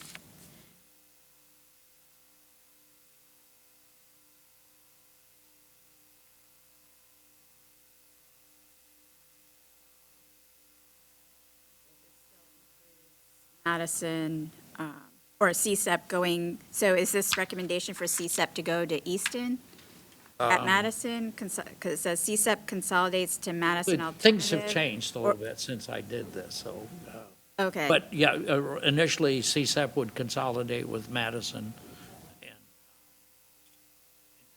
alternative campus. Open campus, yeah. That we're going to building with Madison? CSEP, isn't that our most in need Yes, students? it's Southeastern, Why would we yeah. put them in a building with students? Well, Yes, and it's a regional program that we have, yeah. Okay. And you say move Madison to to Norfolk Tech. Well, that's what I'm trying to understand. It looks like you're saying here, you're suggesting or recommending that CSEP, that we close the current CSEP building, which is the old Richard Bowling, and consolidate CSEP into Madison Alternative, or with Madison, with the Madison program and the open campus site. Is that? But am I he under- has, in the next bullet, it says he has Madison Open Campus moving to NTC. Oh, okay, so, You well, that's combine what them, I'm, and that's what then I'm you trying take the to. other one to the NTC. So you're saying, put CSEP, Madison, and open campus together and moving that whole thing That to whole the thing, NTC building? To the NTC building? Okay. Closing NTC. Well, Not in this plan. In this plan, so he's, Oh, in this plan, you're I'm keeping sorry. NTC open. at that point, yes, because I don't go past 2030. Right, right, I'm just trying to understand how you're thinking about. What- And I say this because CSEP, and we were, I kind of brought it up with Dr. Pohl, trying to understand what the future needs are going to be of the CSEP program. I also serve on the CSEP board, and one of the conversations that has come up, although this is down the road, but again, we don't want to keep making decisions at different points down the road, but would we have a need for a pre-K program, for instance? Because that was something that was talked about. I don't know if it would be in Norfolk, because it is a regional program, but that's why I'm trying to understand what your recommendation is, because there also may be resources that CSEP uses that may be shared with other programs potentially that, maybe we do need to consider. So I'm just trying to understand the thought process behind putting them together that Just- you have. I'm trying to get the closures that we need, and combining some assets, like I put CSEP with Madison and all of those, and then you go to NTC, but then, trying to remember now, there's, This takes away the need for Lake Taylor to become a comprehensive CTE school. Is that what you're saying? And I don't close know NTC. what will happen to Lake Taylor, and that's why I cut this off at 2030, is when we do the rezoning, what are we going to find out about our need for high schools? Okay. Well, so I'm glad, so this is, I see that, I saw that somewhere in your notes about having to think about whether we really need 5 high schools, Yes, so. but that will come after we have the rezoning. We'll get some information and an indication. Do we need a 5th high school? Which will change what we've been doing. Dr. Pohl, and I see you have this note here after the first year. MPS begins and finalizes study on need for 5 high schools and redistricting. That's something that we're gonna, through the redistricting work, have some more clarity around? That is not, the high school part is not, we're looking at elementaries right now for redistricting. Right now, last time Mr. Sturts presented to us, currently, we still have a need for 5 high schools. Excuse me, part of the thought about moving more into Lake Taylor in the CTE center, we'll have more high school populations at our high schools. But that was not on our radar right now to redistrict high schools. I thought part of the redistricting was also we were doing a comprehensive redistricting. Well, we can certainly look at all levels, to redistrict all levels, to see where we are with that. That we can ask Mr. Sturts to take care of that, too. I thought we were gonna, the redistricting would be for the whole district, not just portions of it. So we could find even a middle school or a need for a middle school, but. Exactly, and that's kind of like just looking at the numbers. I think that would be useful to know that for the long-term planning, potential rebuilds, that process. So I would hate for us to do like a redistricting, elementary and not look at it more broadly. I know Mr. Sturts is looking K-12. Okay. Board decision-wise, that, when we have that plan, that's, I know we were looking specifically elementaries because those are the That are being affected right now. most recently affected, but Especially when you look at the FCIs of some of our middle schools too, that are going to be next on the list. We'll make it clear to the general public, this is only, we're looking at elementary as of right now. I mean, that's the board's decision. We're going to look, Mr. Sturts is going to look at the whole city. For Of course. redistricting. Right. But the closures are only Closures are only largely elementary. impacting Right, elementary. elementary, right. Just don't want to stress any more constituents out. Right, this initial, yeah. Yeah, I think that we should be focusing on elementary. I think if we Right. add in middle and high school rezoning right now, I think that, I think we need to Mr. look at the Sturts said redistricting, that yeah. we should Do the comprehensive. just look at the elementary schools now. For closure. Because he was saying, if I remember correctly, that we're close on the high school, middle schools. He thought we were really good for now, but 3 years from now, who knows? I mean, Yeah, I pulled up the 2021 ed planning report that he gave us, and just looking at, there were several middle schools, high schools that were on the 3 to 5 year projection, if you remember, like, so I went back and was looking at that to prepare for this, and so that made me think that, Even our Yeah. numbers, I mean, we have one high school just shy of 2,000 and one high school just shy of 800 students right now. Yeah. Agree. I think when we redistrict, we could probably could High school. proportion those out to the high schools instead of even fathom looking at eliminating one high school right now. right, I mean, which is interesting, because we're also rebuilding a high school Right. in the midst of this conversation, which is, strange. Unnecessary. That's dead on arrival. So I did have a, Oh, go ahead. Mr. Madam Chair. Dr. Paul, maybe you can answer this. I do see here, Mr. Polson, thank you so much for bringing up this option here. I see where it says under 2028-23, it has city requests military to participate in funding. Has the federal government ever participated in giving money towards school construction?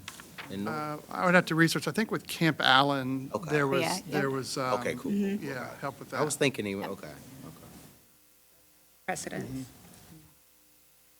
There was a DOD, yeah, They were part of the 5 and 5, 5 schools, 5 years. they were part of it, right? Are there other questions? Oh, Colonel. Speaking of the military, what happened to the response to the Navy station's letter about 3 schools being potentially closed, or it came from the commander, Navy station?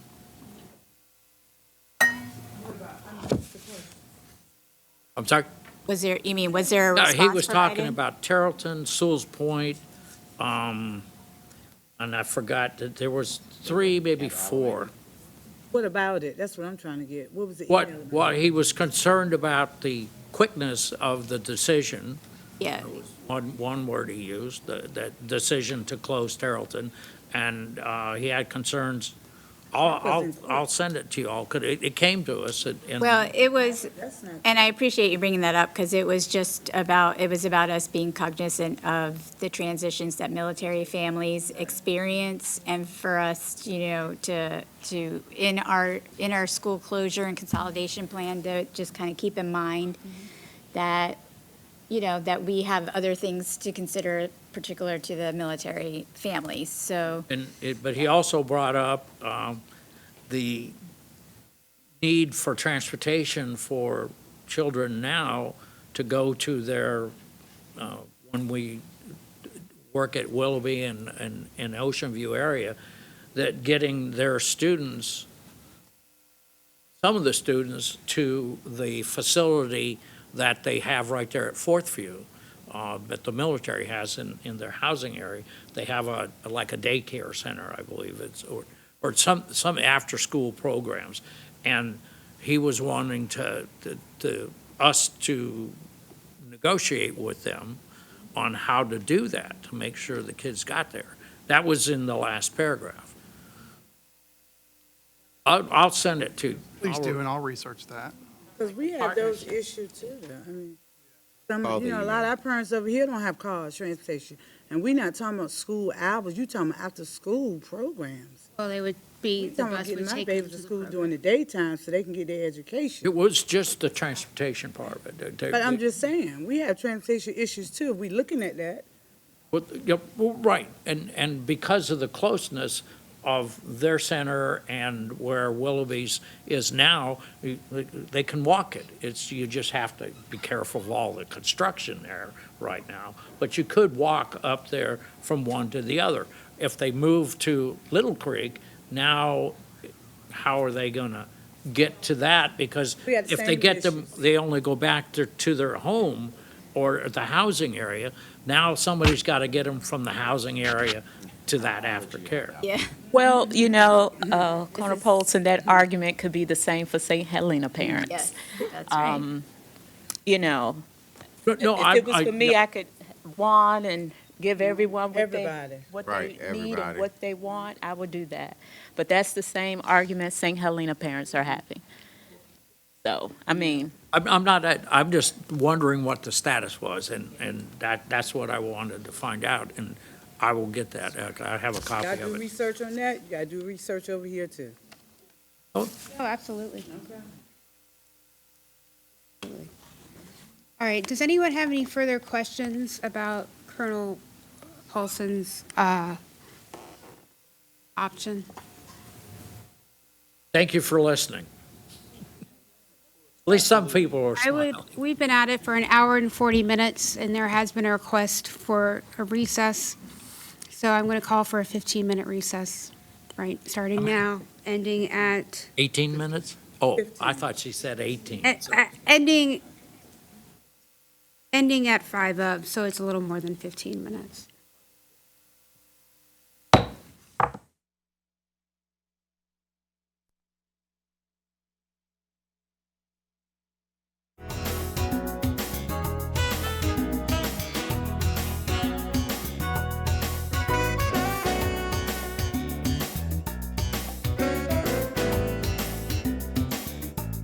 Meeting back to order. Okay. First, I'd like to thank the Colonel for bringing forth another option for the committee, for the school board to consider. I'd also like to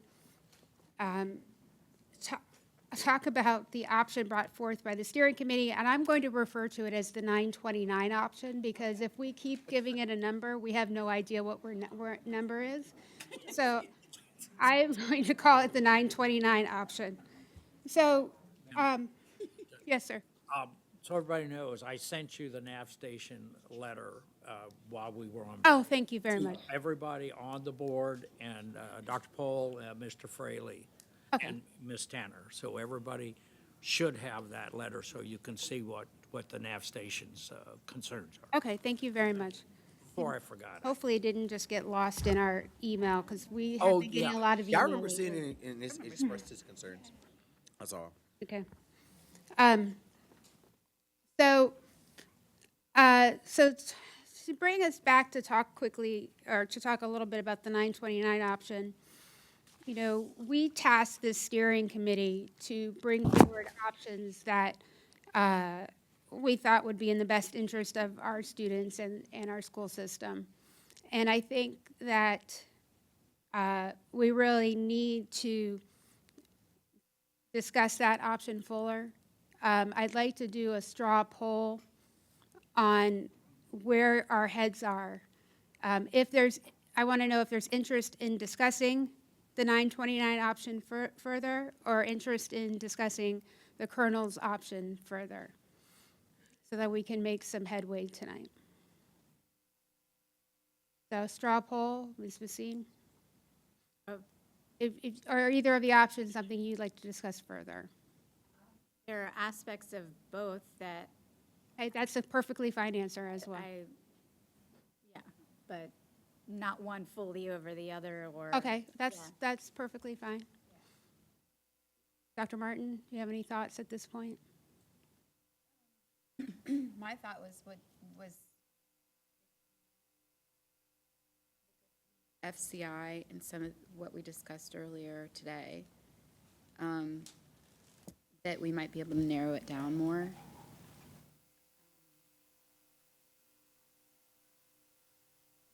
But I think I'm favoring the committee's suggestions. Buffalo? Kind of leaning towards 929, but I do like what Colonel Polson. Yes. So it's something done today. Not favoring either one, but I do like what Colonel Paulson about the small bites to get started, but not favoring either one of these. Colonel? We actually still have that. I am in favor of it. I believe that we do have to make progress, and it's a change for us and for everybody to do our process different. But we need to examine our processes at every level, and I'm glad that vice chair brought up the idea of doing our own plan, and then somebody that was on, helping me, said, why not do it this way? Yeah, Thank you so much, Madam Chair. I'm open to the plan that's been suggested by the committee, as well as I do agree in the taking small bites as well by Colonel Paulson. So I think there's merits in both, and I'm open and willing to discuss both till we can come to some amicable resolution to give some type of satisfaction. My concern about the small bites is, are we giving the city enough information for them to plan ahead? I just don't want to, this start, stall thing to keep happening. And I mean, we do have other topics that we need to talk about with our schools as well. So, I mean, I know this is important. I get it. It's not lost on me, but we do have a lot of things that we have to discuss. We do. I like the idea of the small bites, but I also think that we have to make decisions. There are a few things with the Colonel's plan that that are sort of non-negotiable for me, like the breaking up of the Ghent program, redistricting the James Monroe students out of James Monroe, potentially putting PB Young at Ruffner down the line. So my suggestion is that maybe we start with the plan from the steering committee and see where we can get consensus and work forward from there, because, if all we could do tonight is agree, and I still suggest we don't take a vote until we have a public hearing. If all we can do tonight is agree on what happens in 2026 and 2027, or just 2026, I think that would be a huge step forward for the school board and for getting this process started. So as I take us through the 2026, or 25-26, are we all in agreement that a district-wide redistricting plan needs to happen? Yes. Yes. So there's no controversy there. but the timing will be Well- done after we, I. Have to make some At one point, decisions we were before- talking about doing it before we had designated the schools, the buildings. No, I think we we have to didn't. designate the buildings in order to do the rezoning. I was only trying to clarify that this would be done after we designate the building. Yes, because Okay, they need to yeah. know which buildings to rezone. Right. But at one point, there was a conversation about doing the rezoning ahead of time, and I just wanted to make sure we're going to do it when it's No, most feasible, give us the best yeah, because information. it doesn't do us any good to rezone without knowing which schools are closing, without making a list of schools that are up for closure. Yes. But it does do a disservice to say where students are being relocated It to is. It without. is. That- So Now- that is the piece, if you're That's the piece that's the piece that has been misinterpreted, misconstrued, is that it wasn't about doing the redistricting boundary work before coming up with which schools. It was about where they would go. So Right. that's the part that I still feel strongly about, should not be set in stone. not be even put out there until that We work put is every done. possible school within a 3-mile radius as a possible school that they go to. Right, because some of our boundaries, our current boundaries, which haven't been looked at in like 2 decades, there's a rhyme and reason behind it that we're hoping to dismantle here. So I would hope that we wouldn't get into that. And so I still continue with that Right. thought And- process in mind. And that could be where we move some of the 2026 closures to 2027, so that the rezoning has been done And then we have a full academic year in order to prepare the students for their moves. That's kind of where earlier on with the option that I had brought forward, which received a very different reaction than the one that was tonight. Sorry, I decided thought it was interesting. But anyway, was that we start with schools that are smaller, impact the fewest students, so that we can do the redistricting boundary work, and come up with strong transition plans that benefit the students. And so that's Right. still my position, is that we do that. And I'd really love to hear from Dr. Pohl if he thought that if there was any reason to, that particular one had 2 schools on it, if there's any reason why we couldn't do that in year 1, and then, Well, I was going to suggest that we look at all these closures for year 1, and maybe as a school board, we choose 2 for 26, 27, so that we can do them well in 26 and 27, and potentially move some of the other closures to 27, 28. which is what I was also Yeah. just stated. Yeah, so let's work through if we can see if we can get some consensus, not on the dates right now, but on the closures. Okay, so we'll take the dates into consideration, but let's see if we can get agreement. And I'm gonna go with the stickiest one first. Closing the Ghent facility next year and moving the students to Rosemont. No. No, oh.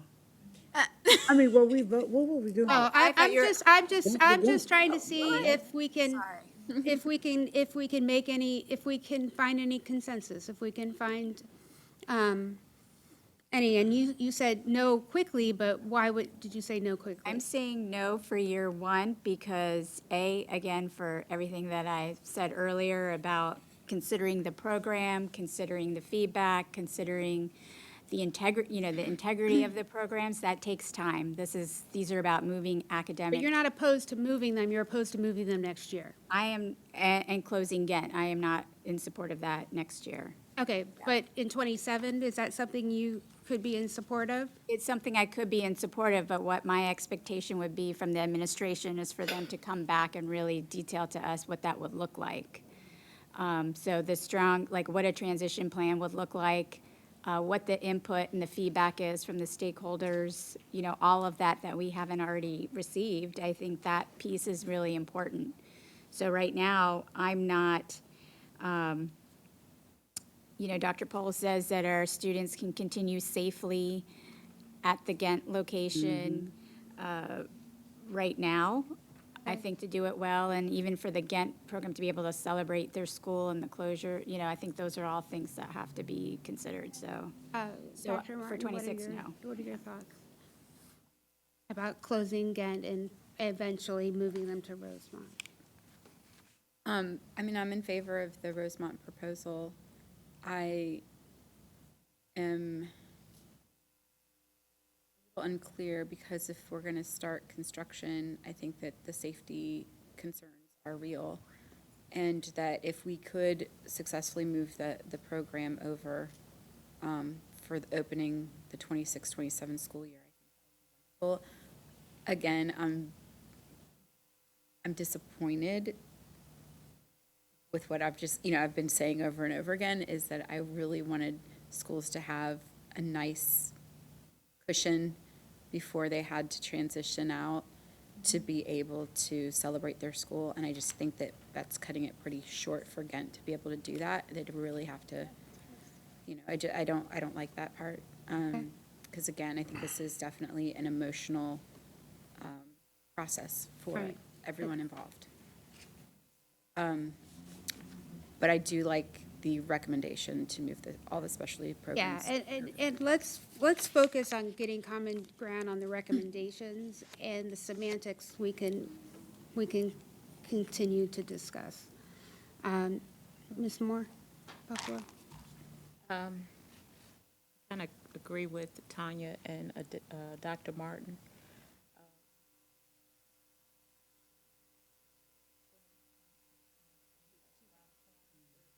We're literally It getting is. ready to, Yeah. yeah. So, not opposing to moving it Uh-huh. to Rosemont, but it's kind of looking more in the future. Okay, fair enough. Okay, I'm opposed to moving Rosemount because, you We have. wouldn't move Rosemont, we would leave Rosemont where they are and move the Gantt program into the building. So this is the building that you're gonna have, what, 2, 3 programs? Yes, because it can hold 1,100 students. Well, I'm not for that. You want to, give Each more- program is different, and I think you should keep it separate. That's just my opinion. Colonel? I'm opposed to moving the GAP facility to Rosemont also. I think it's, said it's 15, 20 minutes, 7 miles, whatever, still a strain that we're just suddenly doing this. Well, what if we did it in But 27? I'm not sure where it should go. Well, And that's part of the problem. So that's why I think it's one of those contentious items. We move it down and put it for 27, but we have to, at some point, figure out where it needs to go. Right now, it's amongst us, it's not a favorable action, I don't think, that will be supported by everybody. Mr. Inns hasn't talked, and you haven't had your say. But I'm opposed to doing it. It needs to be done. That much I can say. I wish I had a good solution for it. And my idea, I got an email from somebody about my Ghent solution on my program. Whoops. Oops. So, Madam Chair, I'm so sorry, Colonel, you done? Yeah, I'm done. I'm sorry. All right.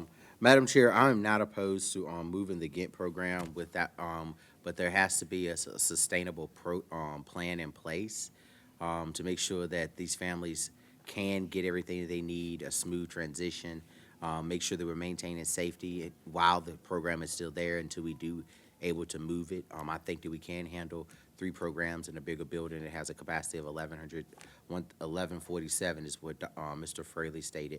Will we be able to have additional seats added into Ghent? they said there were 300 extra seats. Right, so will we open that up citywide? Well, It is a citywide. It is citywide. I know it's a citywide program. They already have a certain amount of seats at Ghent. So when it goes to the new program, it's going to be additional seats. Conceivably, but that would have to be worked out between Young Scholars and AOIS as well to see where those seats potentially would be divided up. Okay. Got to study, okay. Yeah, so I'm not opposed to it going to a bigger facility and that being a better space for them. I'm in favor of moving Ghent to Rosemont considering in 27. I think 26 would be too short of a time to ensure all the programs are getting what they need, but I do feel that basically a year and a half would be enough time for those programs to get worked out. And I see a lot of operational benefits in terms of busing, because then you're able to pick up students from 3 specialty programs in one neighborhood at one time and take them to a single building, which is, considering our bus driver shortage and the issues that we have with busing as it is, would be huge for the division.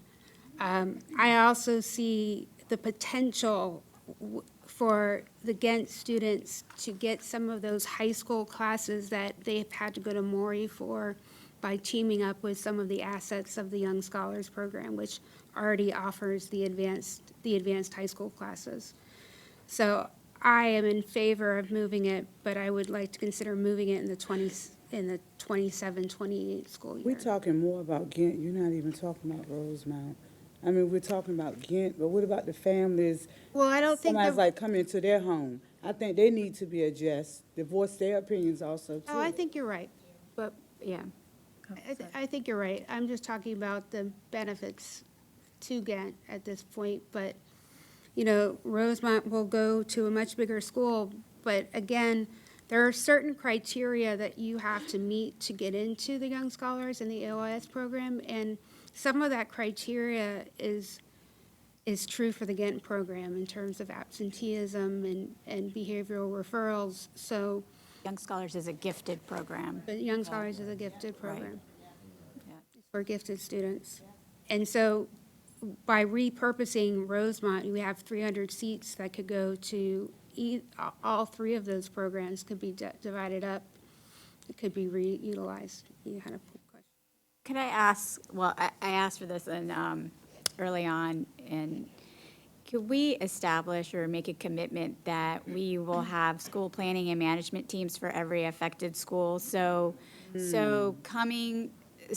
right now, we're coming up with solutions on the needs that we think are relevant to those populations, those school communities, and we're not bringing the voice of those that are affected. And I think that's what I've seen this district do well in the past, is having those in place that have families, teachers, administrators participating and coming up with a solution together so that buy-in is there.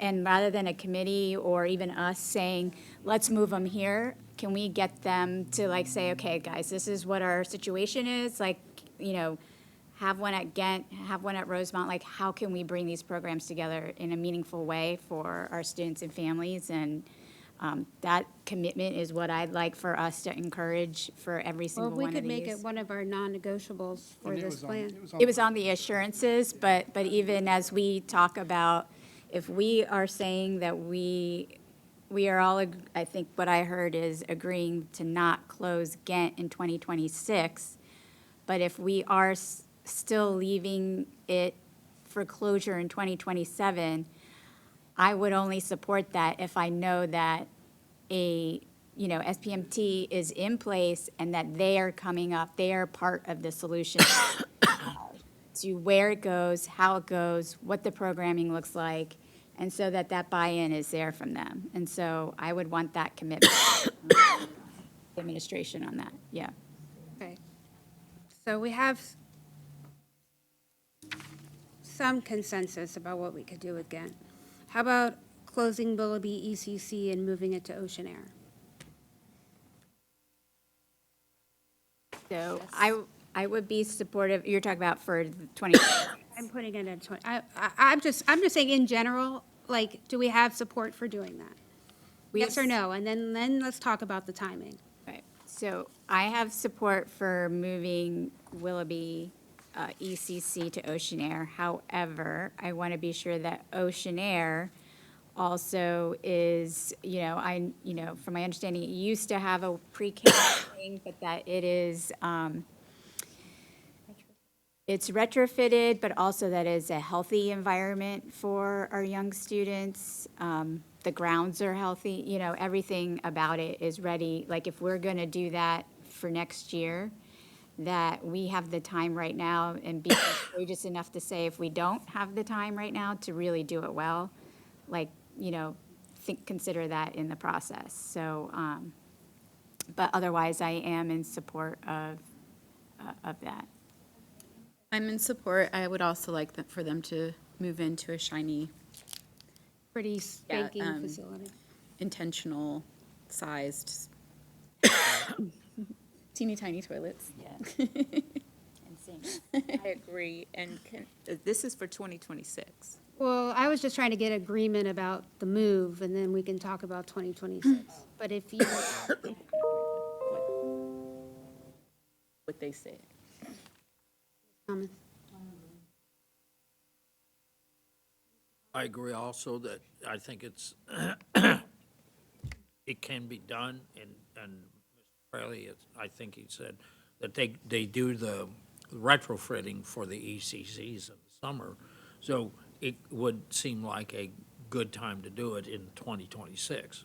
is, Strange. No objections from me. All right, does anyone have any objections to, Wait, can we celebrate that real quick? right, well, we came to a consensus on closing a building, so we should celebrate that. Now, can we come to consensus that 2026 is the right time to close that building?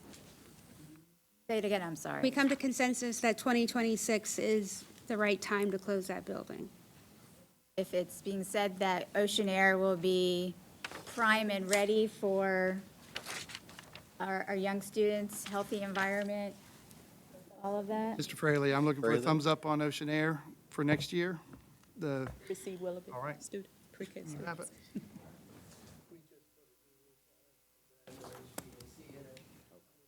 Eight mobiles, either at Christmas or at spring break. Excellent, thank you, Mr. Further. One.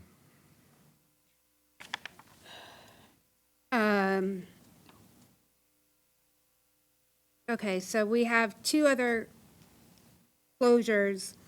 We have three other closures, which are still going to be dependent on rezoning. So let's just talk about the closures themselves and not the timing first. Because if the rezoning comes in February, is that enough time to really allow the students to get comfortable with the schools that they might be moving to? Writing the timeline down, but that's, Ocean Air zoning is going to come into play.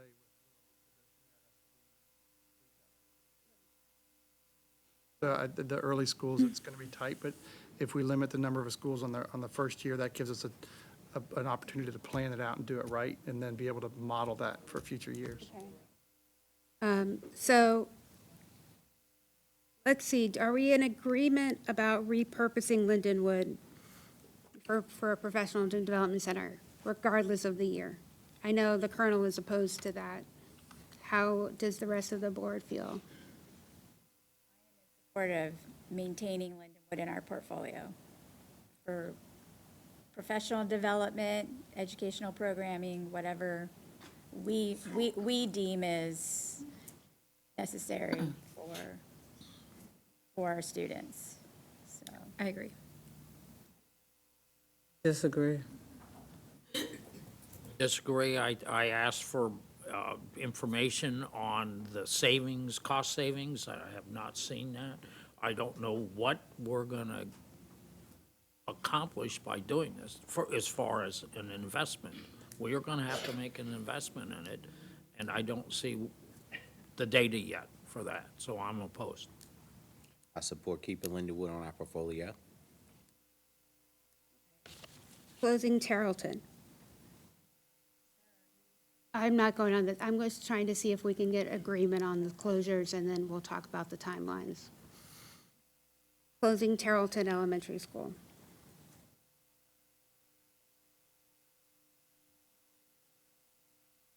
Any thoughts about closing Tarleton? I'm not talking about the timeline.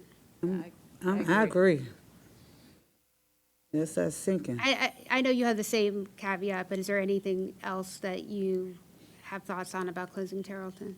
no, I just, historically, as we've been doing this work, it was at one point a rebuild, like to potentially do that. And I know we talked about it, and the feasibility of that is just not there. So I do support, given its condition and the land that it's on and all of that. I think it's got to happen. I do ask, they have the community's put great investment in their community garden, the school garden, that we work with them and the master gardeners to, how do we move that effectively so that wherever they do land, that that's taken into consideration.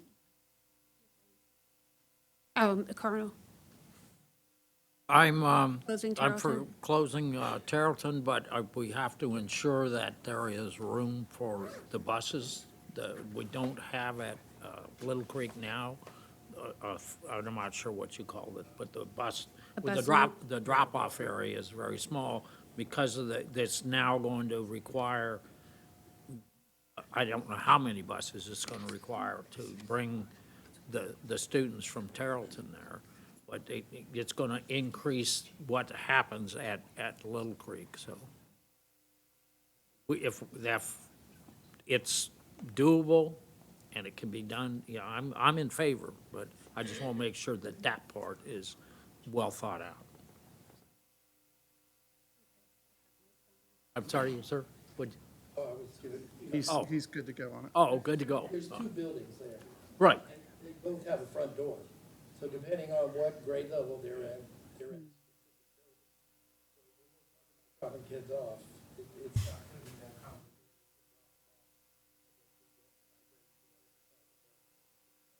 But all these new additional buses will arrive at the same time, yeah, but that circle back there is very small. But it's two entries, like he's saying. We got It's not just one.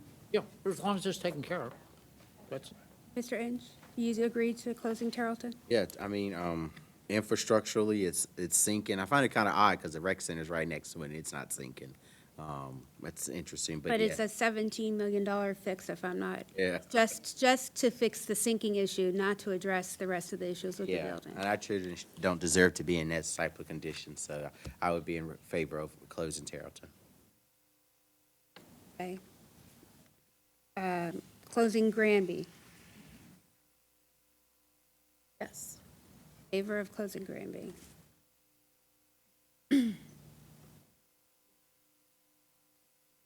More Buffalo, Ms. Thomas? Yes. Or Colonel Polson, I'm sorry, and Mr. Inge? Thomas? I said yes. Oh, I'm sorry, I didn't hear you, thank you. I'm in favor. I'm in favor of closing Greenville.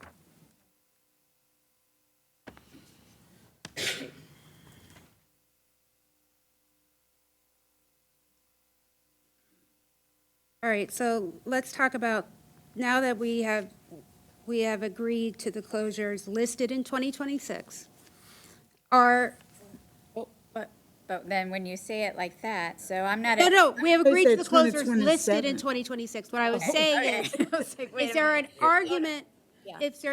does someone have an argument for a school that should or should not be closed? You have to let me finish my thought. Okay. Should or should not be closed in 2026? Is there something on this list that makes sense to close the schools in 2026? That makes sense to close a particular school in 2026? Or do we feel that these schools need to wait to 2027 or beyond? Oh, wait. But what I'm saying of between Tarleton, Granby, Lindenwood, does anybody have any thoughts or ideas on whether or not closing one of these schools in 2026 is a good idea, a bad idea? Do we want to move them out? I thought we was betting on 2027. Yeah. I just Well, thought that was that's the what- year. That's what I'm saying. No, you're not. You said 2026. I'm saying, She's asking who of the schools we just discussed would be up for closing in 2026, or should we? move them to We 2027. already said 2027, Okay, though. I'm confused because I feel like we're in school year 26 right now, so we should just say 27. That's next school year. 'cause we're not 26, closing any- 27. Yeah, we're not going to close any schools mid-year. Right. So So next- okay, so so what I'm 27. saying is, The 26, 27. Yeah, but okay, so what I'm just saying is, I'm getting in general that we should not close any of these schools to 2027. Wait, 26. 27, 28. Wait, Okay, now I've confused myself. Let me take a step back. So the 26, 27 school year is when the steering committee's plan has them closing, the 26, 27 academic year. Right. What I am saying is, are there any arguments for or against closing them in 2026, 2027, as opposed to moving it to 27, 28? I said 27, 28, since you put it that way. Because if you're saying 27, What, are you gonna move in the middle of the school year? No, no, So no, you- no, I'm next- just saying, no, that's what I'm saying. So you will have to wait the 27-28 school year. Well, That's what I'm saying. Well, no, because next school year is 26, 27. That's what I was about to say. I guess it would help if it was FY, fiscal year 2027, which is next school year. Okay. Which is school year 27. Right. I Okay, think so that's so would you refer to 2026, 27 as school year FY 27? Correct. All right, so, We're in FY. FY '26 Right. right Okay. now. okay, so let's just just like we had to rename the option to 929, we have to rename how we talk about our years. Yes, Yeah, ma'am? well, My concern, though, is that we're not able to give them the proper send-off, the proper transition time. Yes, and that's why I'm asking, So I- it doesn't make sense to close any of these schools in 27. 26. 26, yeah. I better stop. Okay, so Can we do it by school, can we do it by, because School we've been year. talking about Yeah. it this School whole This year. time. is here in 25, 26. Right. I but we're was saying, does it 26 make any sense to close any of these schools in 26, 27, or wait until 27, 28? That's what I said. That's yeah. exactly what I said. Yeah, so 26, 27, you're asking, should we be closing any school? Yes, No, any of these schools. no. Because that's a short time. That's exactly what we're talking about. Right, So it should be right. school year 27-28, the beginning of that school year. So no schools closed next year, Except for Willoughby. That's not really 2 years. Yeah, except for That's not Willoughby. 2 years. except for Willoughby? Yeah. So we're saying that we are comfortable closing Willoughby for the 26, 27 school year and moving those students, right, to Ocean Air So we would move them next year then. That's what you're for the saying. 26, 27. Yeah, Those are so the we little- would, the little once we preschools. decide that, But they still have to go into another school. You have to get them ready too, that school they're going into. Right, but it's only a 2-year school. You're there for pre-K 3 and pre-K 4, so. I'm the talking about attachment to Willoughby. the school. Not Willoughby, but the school they're going into. Right, you have to prepare It'll be that ready by school. next school year. it will be, they're saying it will be ready.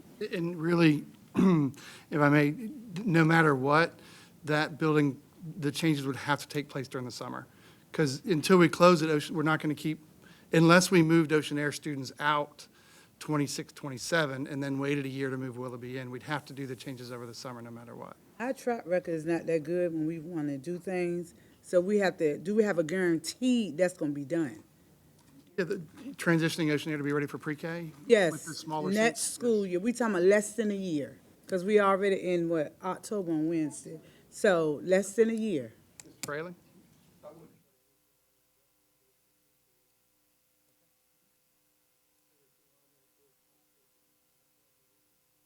The Las Vegas bet right there. All right. That's guaranteed. All right.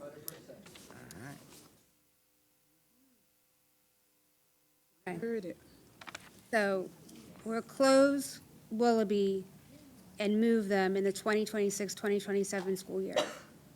However, we're saying the other closures listed for 26, 27, we'd like to move to 27, 28. I say, I'm not speaking for the whole board, but I say yes, what you just said. I say yes as well, although I'm not, I'm saying yes, but the, I'm only There's- talking about Lindenwood, Granby, and Tarleton. yeah. All three of them the same school year? 26, 27, 27, 28, well, if And he said 28. that's feasible, then we do that school year. Right now, they have it as 26, 27, but we're saying 27, 28. once the redistricting boundary work comes in, because we're talking now like hundreds of students between those three. So instead of city council getting 2 schools next year, they would get 1 school next year and 3 We- schools the year after. We still have to go through I know. all of these others, so Yeah, I know. there may be one on here that could be moved up. Right. Exactly. But tentatively, we're saying Granby, Tarleton, and Lindenwood, 26, 27, 28. Right. Is that right? 'Cause next year is 26 to Process is underway. 27. Okay. I'm confused. Okay, Sorry. okay. So what we have, yeah, we can can we write be- on that. Rich, can you cut the whiteboard back? And look, and the professor from TCC. There you go, ladies and gentlemen. Do you wanna write? Do you have pretty? Absolutely not. I'm good. That's why I thought we'd get the TCC, professor. My handwriting is not I- great. You I need to would be be- chair, though. You can't be up here writing. I'd like to do this. I'll do it. All right, thank you. Ms. Buck. AKA to the rescue.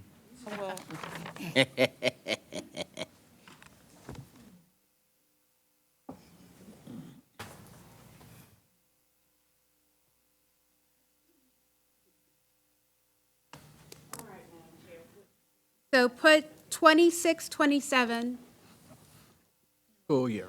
school year.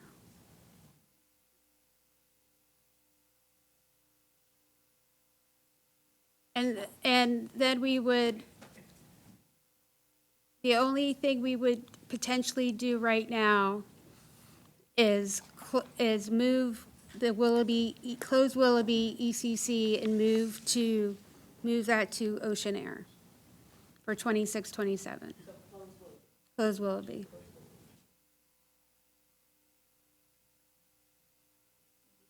Columns. Okay. Do not second guess the person who volunteered to be up there. She was voluntold. You're out of order. Tiffany's a collaborator. Would just put the school names in, would just understand it as closed. Okay, and then we're saying for the 2027 to 2028 school year. Is this helping, Colonel? He not even looking. What'd you do? I'm not a teacher, I'm trying to erase my. You have to choose the you have to, Look at all these experts. Thank God for teachers.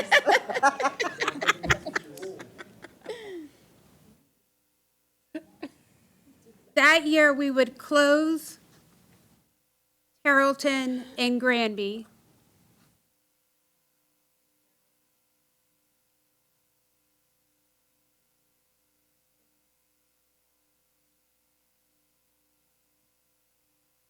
Granby, and then we tentatively would repurpose Lindenwood. Put Lindenwood and then just put repurpose, Asterisks next to it. or put an asterisk next to it. That teacher handwriting. Okay. Now, let's look at the schools listed for 27, 28, but we are not necessarily assigning dates to these school closures. Okay. So, close PB Young. They're in agreement that PB, well, let's, PB Young is a special case because The neighborhood. the neighborhood will be torn up in 27, 28. We want to get the children out. That's what they propose. Yeah. So, to that end, that's where, that's the proposal of when demolition would begin there. And I guess my concern is waiting till that demolition is happening, or even after that is happening, I think would be really traumatic for the school community, and disruptive, just a whole host of things. I think lessons that we've learned with Tidewater Park and Richard Bowling, and yeah, it's, So would you be in favor, you're saying you're in favor of closing PB Young in 27, 28? potentially, but I would like for the superintendent to work with the city manager to kind of get a more definitive idea of what the demolition plans are, so that we're taking all of that into consideration, because we don't want that to be happening in the midst of all of that. I think it's not the city manager, but NRHA, right? It's That's still the the one city that's- too. It's still a city. City. It's a Managers city. in charge Oh, of it. okay. He would know, yeah. So should, okay, so I'm going to put this proposal out. Should we list PB Young in 27, 28 with an asterisk? The plan would be to close it in 2027, 28 because of the work that is being done. right now, it's not clear, so once we get Not that. clear, but we It's, could the put it- asterisk is dependent upon the city's response. Yeah. Yeah.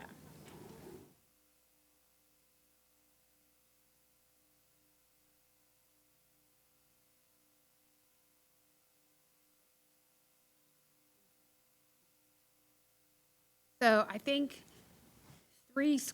personally, I think 3 school closures in a year, possibly 4, is probably enough for 27, 28. Well, that was I wanted to ask this earlier, like how many schools could we feasibly do per year? And do well. Yeah, do well, obviously, like the well Well, parts. so I think that comes into, if we start off smaller next year than trying to, such a big bite next year, we could do 4 in a year with the rezoning. It's a big lift, but, you know, we would have a year and a half of planning time with those schools. You know, we'd have more time to plan it out. I think 3 is enough in 1 year. 3 is That's probably enough. enough, but PB Young needs to stay as an asterisk because we do not want to send those students in the middle of teachers Right. in the middle. And Lindenwood is technically not, I mean, It's a repurpose. right.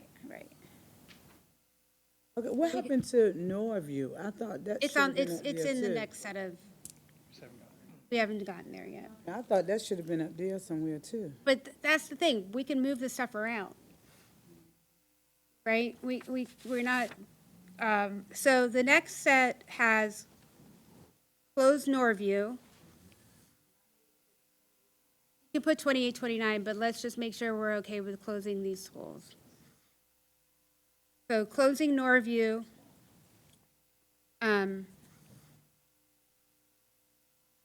Close Berkeley. Hold on, can we talk about closing Norview? Sure. So the one thing about, since we were talking about whether it should be moved up or not, I was looking at the FCIs, but when I look at the utilization and the high utilization there, that, Busting at the seams. Where we going with those Exactly. kids? Yeah. yeah. Busting at the seams. But I'm also thinking of our communication, and I'm thinking about preparing them and having solid transition plans, because it is a larger Right. school community. So that's why, but I'm comfortable in that year of doing that, yeah. I'd like to close Norview next year personally. I went in there and I got instantly sick from the mold. and That's why I Norview. said that needs to go on 20, Right. 27, 28. But we have to prepare where they're going. Yes, is we the have to other prepare piece where they're of it, going. yeah. And that's a consideration too, but in terms of, But as far as them being sick, they'll be going to the hospital. So 27, 28, Norview should be right there. That school, Well, like if- she's telling you now, that school is, If that is the case, Dr. Poole, what? Dr. Poe was going to interject on something just for a Oh, second. yeah, oh. Yeah, I'd be cautious about using the words mold and mildew. Okay, We the do smell. test, you know, the truth though about Norview is that elementary school uses the most portables of any of our elementary schools, so it's well over capacity for the building. so could we do the heavy lift for 27, 28 and move a school off the 27, 28 list? I think you had stated before, you know, Lindenwood is, Yeah, it's being repurposed. It's being repurposed, so we have some flexibility on where we move that, depending on what we end up doing with Rosemont. Right. Because if we have to do Lindenwood and Rosemont at the same Same time, time. if we're moving everything into Rosemont, because we have to move folks out of Rosemont into Lindenwood. So that has to be synchronous, but we could certainly move Norview over. Could we just move Tarleton to 28 and move Norview to 27? I think that Not one is Tarleton. also one that, Right. yeah. I'm just asking, I'm asking. No, but I I got think you, his I got point you. is, like, the Titanic. Lindenwood could, Lindenwood could fall off. yeah. Yeah. That's Well, what. but we and have to move all decide, we and have move to Norview decide over what we're there. gonna do with, Yeah. we do have to come back and decide what we're gonna do with Ghent, because that's gonna shift a lot of things. Well, you wasn't finished talking about Norview. If we put it on the table, let's put it on the Yeah, table. well, first You of all, was I talking want about to Norview. acknowledge the colonel, because he's Okay. For Norview, I think it needs to go to 26, 27. I would And agree. Granby also, 26, 27. Well, Those are- Granby is up there for 27, 28. I That said moved from the 26, last- Oh, 27. 26, we was only Yes. doing one That's school. next, that's That's next year. year. I'm saying do 3 schools. Next year? Yes, Less than 1 year? yes. Wait, you want to close Granby Elementary next year? They're saying. Granby and Norview are prime for having to be replaced soon. Right, but And you're understanding that we Granby went from push 'em out to 2031 29 is to not now working. 2028. 28. Like, that's, Well, and he's saying 26, 27 is what he's recommending. So you want Willoughby, Northview, and Granby to close all Hey, of it? let's just ask this question. Does anyone else want Granby, and you said Lindenwood or And Terrell? No, and And Norview. Norview closed in 26, 27. Does anybody else want another school closed in 26, 27? Let's just ask that question. There is a potential of another school being closed in 26, 27. You might. Yeah. I would say Norview.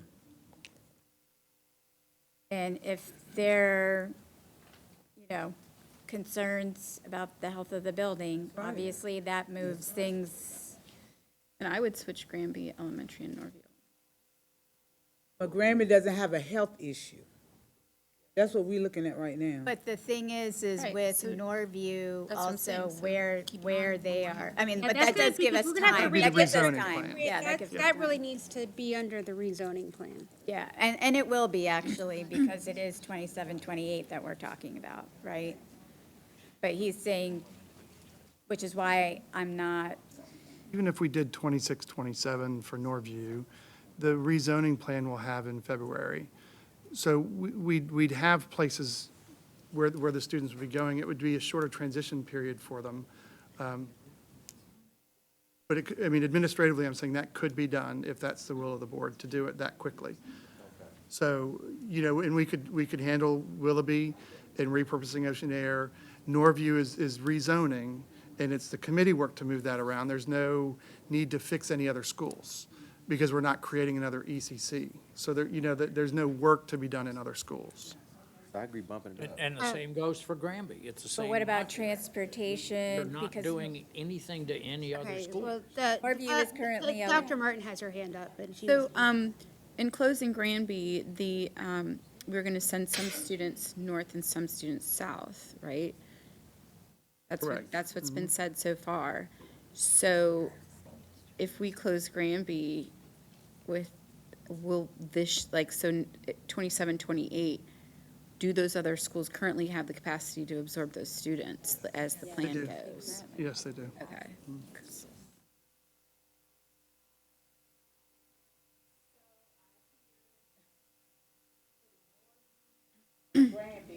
Up there, that's what I hear too, Tiffany.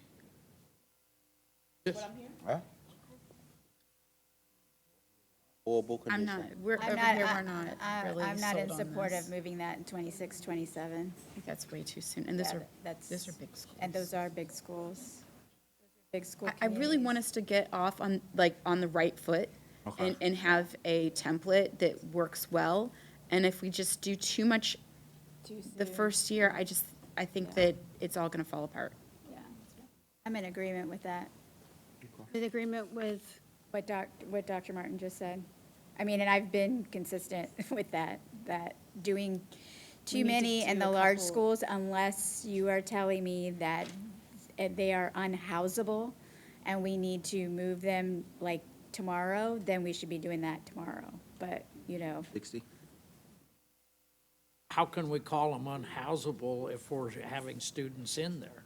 well, They that's, need she's to be saying, replaced. I'm just saying, that's what I'm just. Something needs to happen soon. I know, but They're- so I'm they're not arguing that point is that, which is, I'm assuming that they are suitable environments for our students to learn in right now, that I want to do this well and in the best interest of our students. And so this is, And Willoughby, I don't, How is not moving them not in their best interest? If we leave them there till 29 the last year. I'm sorry, 27, 28, 28, 29. Sorry, I got a big They're head. longer, how is that good for? Again, Granby was slated to close in 31, so we just moved them up a few years. Yeah. So this isn't making, Well, that was belonging on anything a, for Granby. again, there's all kinds of options that we've been reviewing and looking at. We're really down to, do we want to do 3 in a year? And there are 3 prime candidates right there. There's actually more, but Right. And no, I don't, knowing what the school research shows around school closures, we have to do this well. And the impacts that closing school has on student performance, student well-being, all has to be considered. And with Norview and Granby Elementary being larger school communities than Willoughby, for instance, I am not in support of doing that next year. I'm in support of doing it well, unless it is shared that, which I'm almost asking, like, when I say it's unhousable, I'm saying We wouldn't, so bad? we wouldn't have wouldn't be students in having, right, so to me, that does not make it urgent to do it next year. It is bad. Jason, do you want to talk about Norview Elementary School? I've been in Norview Elementary too, I've been in Norfolk Elementary School. I've had the opportunity to tour all the schools that have been slated for closure. And our children are, and staff are working in some very horrid conditions. And I think that's something that we do have to address. While also addressing the student success, and understanding that we don't want to be too aggressive, that we uproot and interrupt the lives so fast with a lot of our students and families. But I do agree Norview is one that should be a priority. So switch Yeah, Granby and Yeah. Norview. we're not arguing that point. Oh, yeah, It's no, just what year, if we're talking doing it So next then, week. how about could we switch Granby and Norview? So take Norview and put that one? 27, 28? Yeah. No reason we can't. Just, and maybe make a repurposing column here and take Lindenwood off of there, just so that it's not confused with closing. Yeah.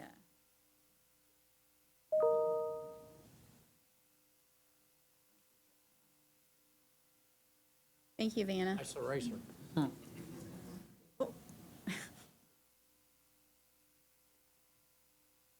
I will say, when Sarah, I think it was Mr. Fraley, when we went to Norview and toured, and afterwards, I ended up just having a massive headache after leaving. So imagine being in the school for 6, 7 hours. Exactly. 5 days a Now, week. I will say the classrooms were better than the hallways at that school. There's filters and humidifiers and things going on in the class. So we're going to put Norview in 27, 28. Yeah. Is that okay with the majority of the board? Be nice So if you had saying little we're only tiles doing you could one just move school around. next year? Right now, unless something.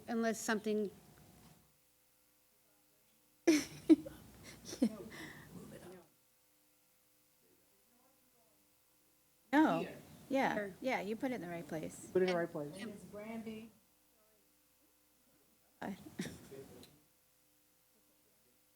Delete. Release the second option. Got to be smarter than the smart board. What is that? A frown. All right. Not so smart, though. And I put Granby over on that one. Here? Yes, under 28, 29, correct, y'all? Moves it up 2 years. Yeah, from there. Then you remove it from the 27, 28 list.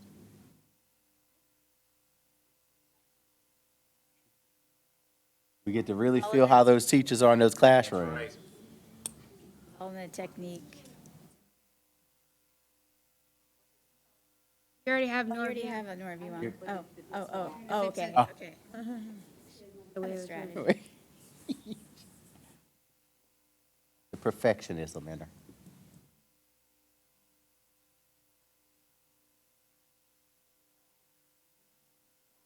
All right. All right, I still advocate for another school, at least one in 26, 27, and again, we have three prime candidates, Tarleton, Norview, and Granby. And Granby just slipped a year. Why didn't it advance a year?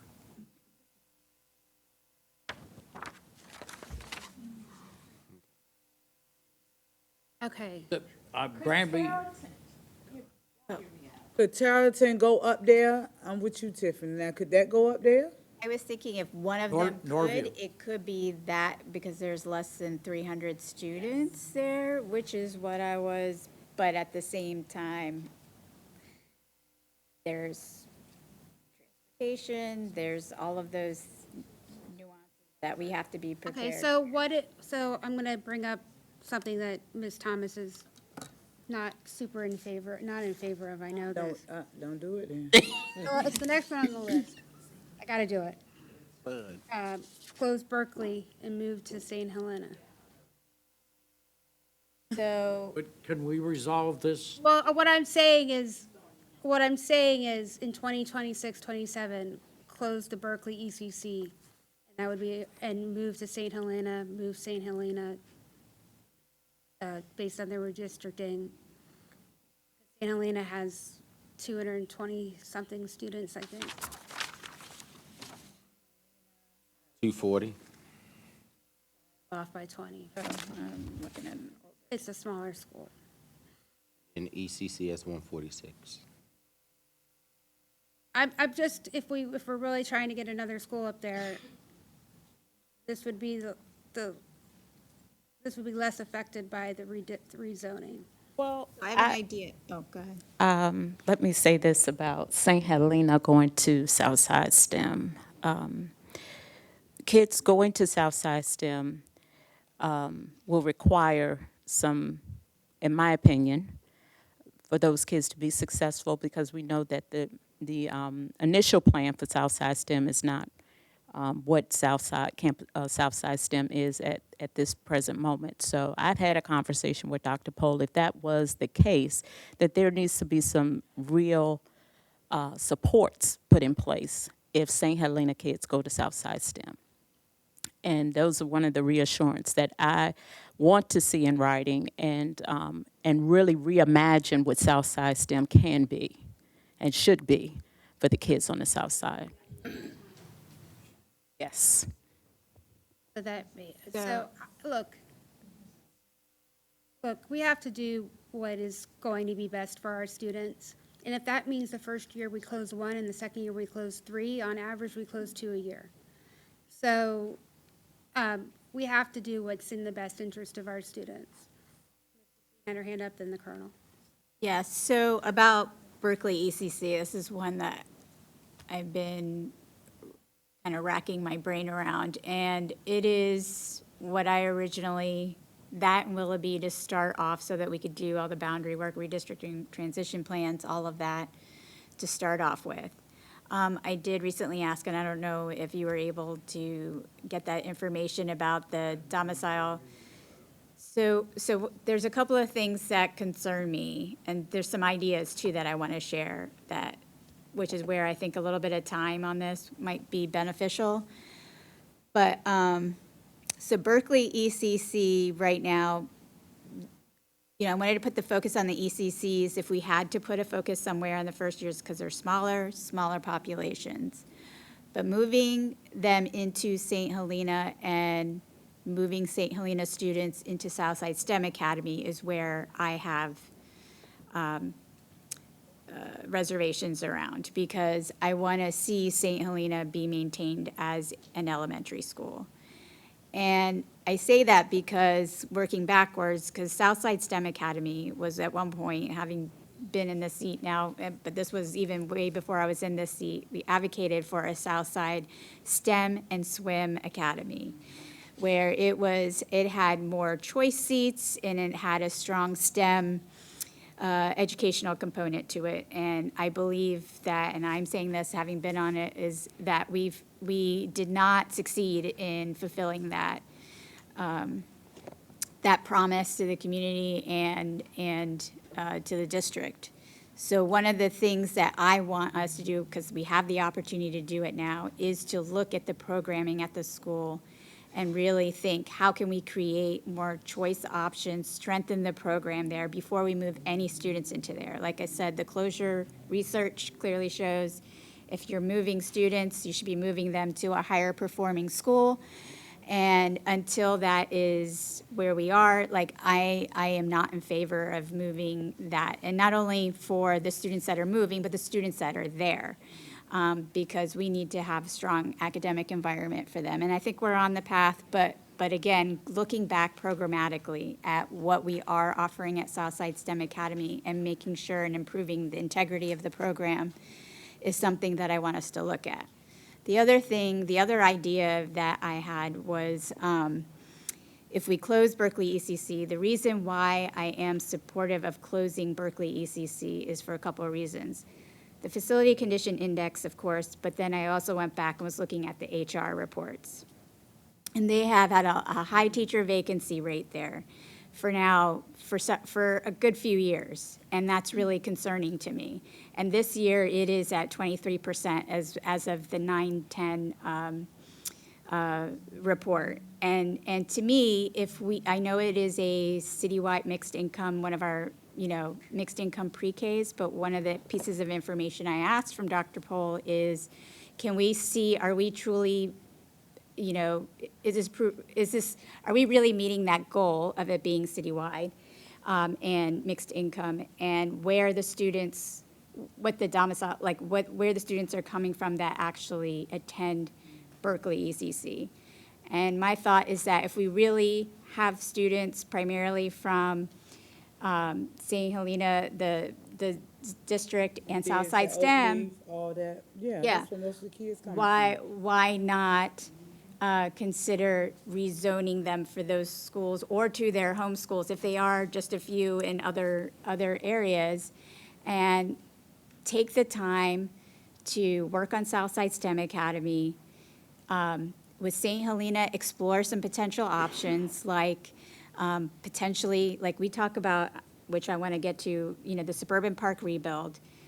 I would like to see us invest in communities that have been disinvested in historically. And so there could be an opportunity for St. Helena to be renovated, expanded, to be a elementary school where they have the community center next to it, and the whole campus. And how can we work with the city to use the entire campus to have pre-K and have, after-school programming, all of that, all on one campus. So that's an idea that I would like for us to take time to explore. And I have spoken with Dr. Pohl about that. So I would support closing, so those are the reasons why I would support closing Berkeley ECC, but I am not, if there was space to put them in, St. Helena for now, and then figure out the rest down the road, I would be in support of that. But those are the kind of assurances that I would need. But let's take St. Helena out of the discussion right now. No, I'm saying, like, let's not try to Put a pin in it. just put a pin in it. Can I, Sure. so can we put Berkeley on there with an asterisk, and then we can do that research? If we put it down the line, we can do the research of, can we add them to St. Helena to keep St. Helena, or utilize the spaces around St. Helena, knowing that the building would be, closed eventually. Potentially, yeah, right. 29 be too soon? Yeah, I think at this point you can separate ECC from St. Helena, because there's not enough room in St. Helena for them to go there. We know that already. No, we were talking about the building space Definitely. around it. But that would take some time, though. Well, Correct, that would take, correct. that's why I'm saying, like, we put that piece. That's why I'm like separated. Yeah. So, yeah. Because that would then give us the direction of saying, this is the year where we're looking, and this is what we have to accomplish to be able to make that step happen. Okay. Where are we? Can we put it at 20, or closing the ECC in 29, 30?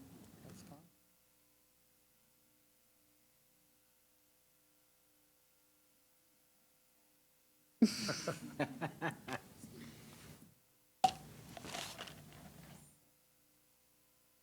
we close, potentially close Berkeley in 20, I'm just throwing this out there. So you put, isn't, yeah. Asterisk, yeah.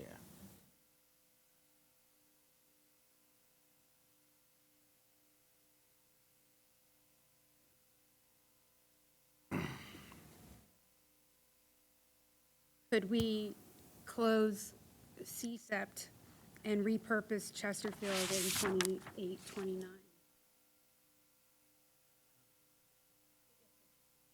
All right, back to, I don't want to, I want to go back to Norview. That's why I was raising my hand a little bit ago. I wanted to, a few minutes ago, everybody had a headache going there. Everybody thought it was bad. And now it's in 27, 28. It's not, it needs to go up to 26, 27. If we're, you know, how can it be bad for us, good for the kids? It can't be. Right. If it's bad for us, it's bad for them. That's right, and staff, everybody that goes in that building. Wait, don't get that knuckle out just yet. I want to hear from Dr. Martin and, I'm not, what?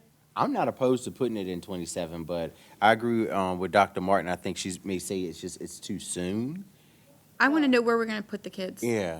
We won't know that till February. That's the problem. That's going to be very That's one of the quick bigger for such a schools. big school. I thought we had an idea where the kids was going. What we have, Tanner's Creek and Sherwood Forest? Isn't that an idea? The idea, but we just, So why are we saying we don't know?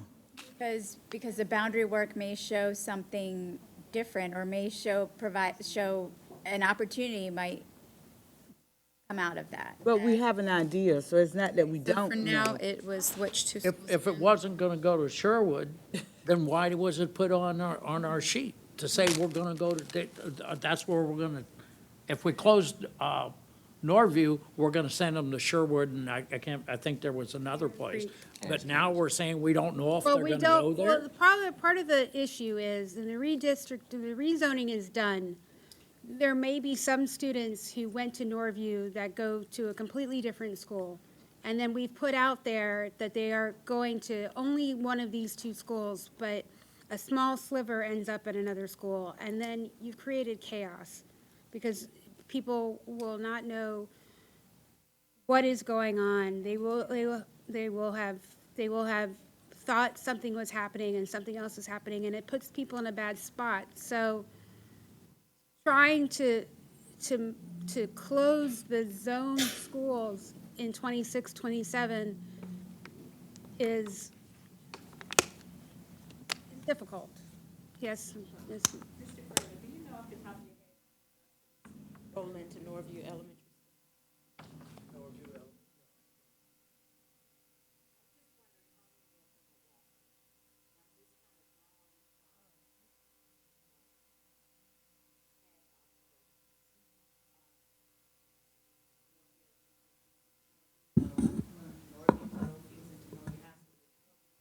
Most of their population are walkers.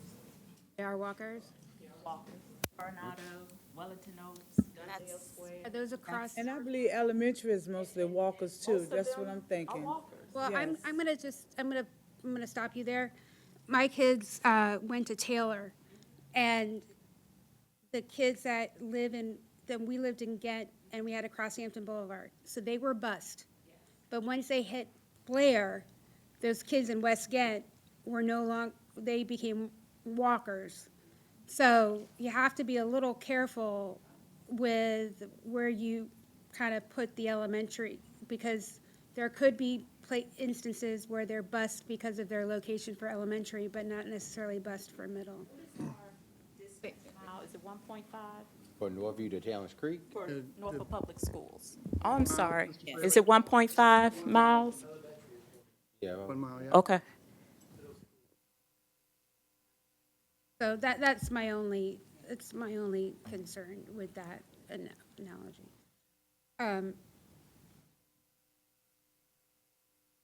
Ma'am, Yes, Colonel. if we were putting out information that could be changed, then we should say that we don't know where they're gonna go, but we have to do it. Either Norview is the worst, and I thought we were gonna close it, and it should close right away. If we have to make exceptions or we have to do something to give them an assurance that they won't be moved after the rezoning's done, then we give them that assurance. That we put them, in, like you said, there's a little sliver, make the sliver go away. Make it work for the people when we move them this time. They're not, that when the rezoning comes, unless it's substantial, we just honor what we've done. Mr. Farrell, when was this done? Very recent, right? On the 29th. So these are the indicators. So you just put this up here for the schools that Norview Elementary School will be going to, correct?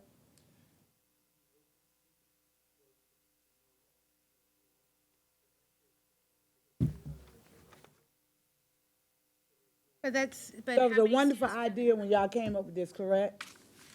But now it's not an idea. This is just came up the last couple of days. Well, how many students are at Norview? Yeah. Showing 383 without. 383. Oh, so Tanner's Creek and Sherwood Forest could very easily absorb those populations. Absolutely. So I agree, they could absorb it.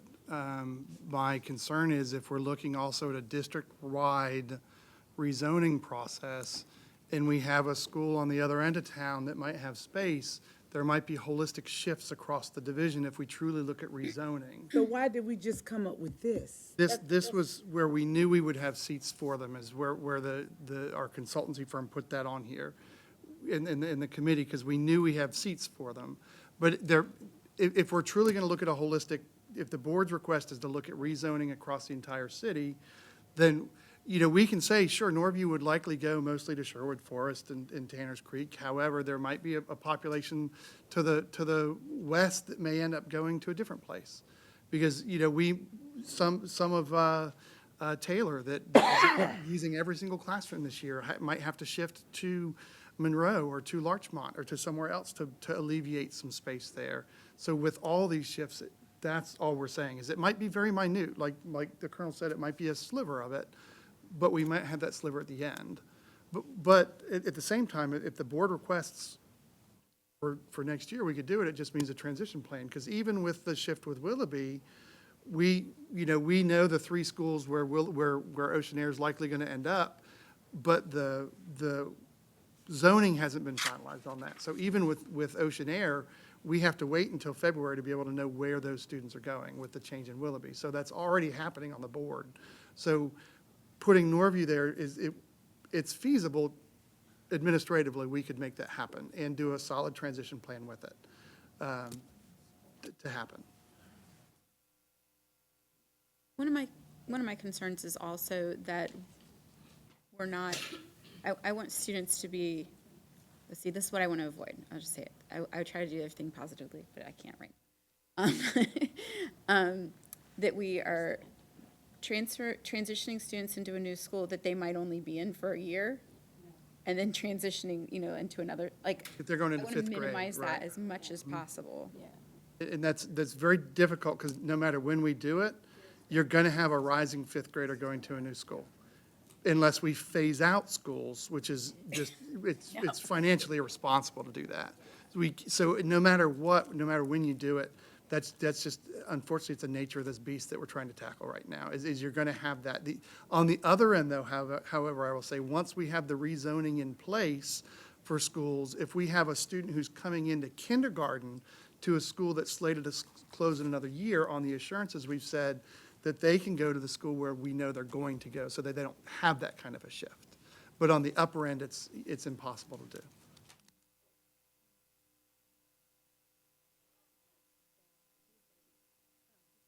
If I could share, we have the technology. As soon as the grid code book is adjusted by Wolpert, we have the technology that families can punch their address into one of our applications, and it will automatically tell them where they go to elementary, middle, and high.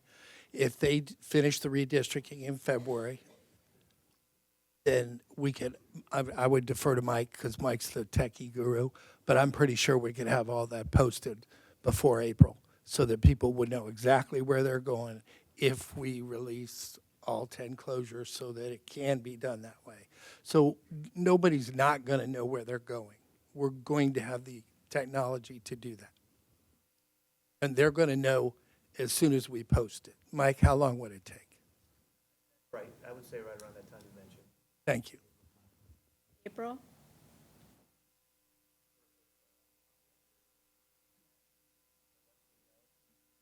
We can just plug that information.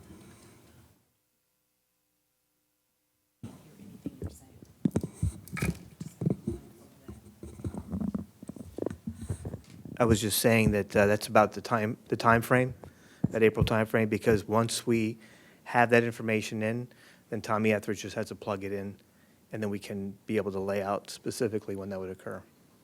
So.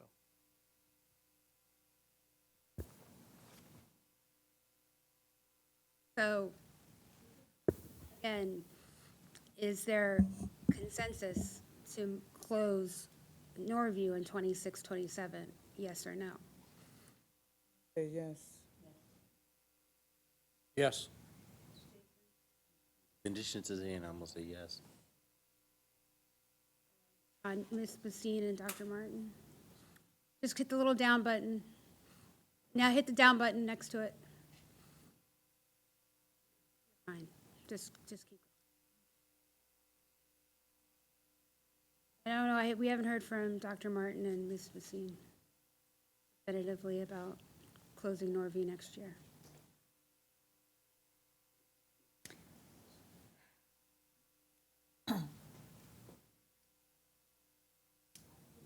Or where do you stand?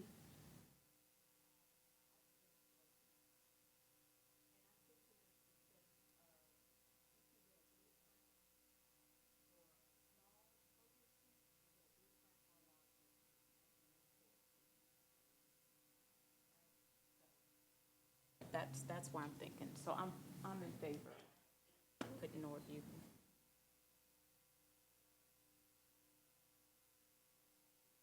Not it.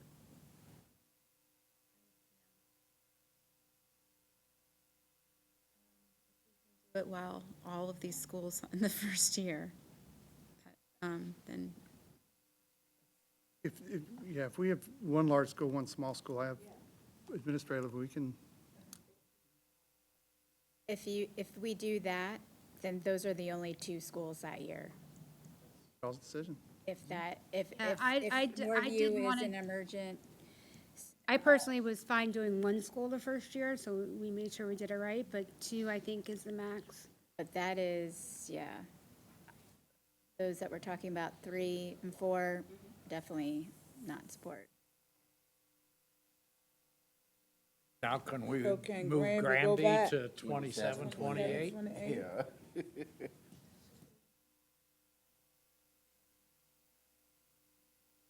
Thing with engaging the school communities around that shift too is, Not yet, Tiffany.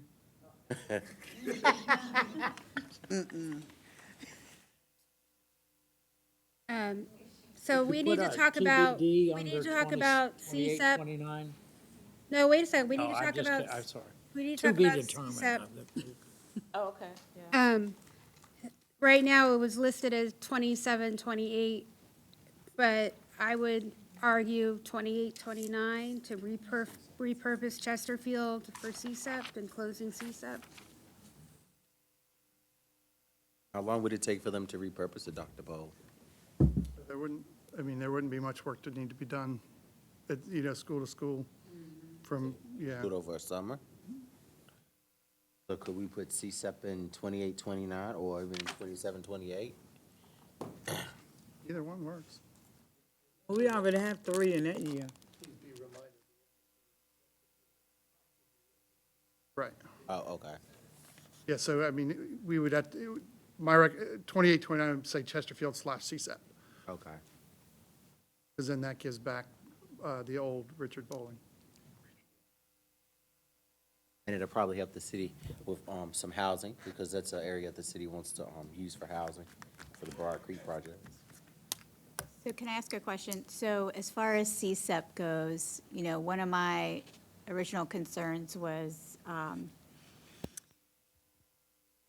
you know, that we're not, again, putting our most vulnerable students in school environments that, well, school buildings, I mean, that have their issues. So making sure the health of the building is suitable, and what conversations, I guess I'm asking, what conversations are being had with CSEP about ensuring that the physical capacity, the accommodations, that all of the things that are necessary to meet the needs of CSEP students are available at Chesterfield?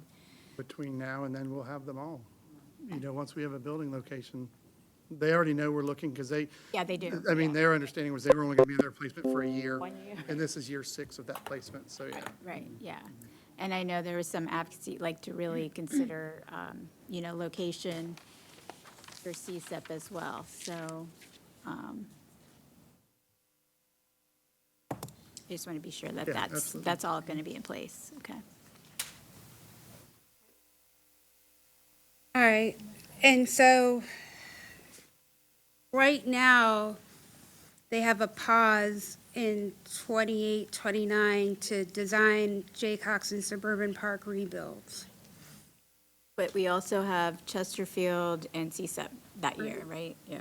But you could still start the design process in 28, 29 for those For schools. Jaycox. For different Jaycox plan. and Yeah, that's a Suburban wonderful Park. idea too, because that school, yes. Yeah, so we could leave those redesigns in 28, 29. There's no reason we can't repurpose Chesterfield. Madam Chair? Yes, ma'am. So this is also in the time frame, as we do the redistricting work, if Suburban Park, like, if we might consider St. Helena investing there versus Suburban Park, based on what the needs, what we've learned from the research that we do, I'd like to, you know, I mean, we're not committing specifically to Suburban Park Yeah, right like now. Mr. Fraley said earlier, you know, before the time frame, we could absolutely make a shift in that.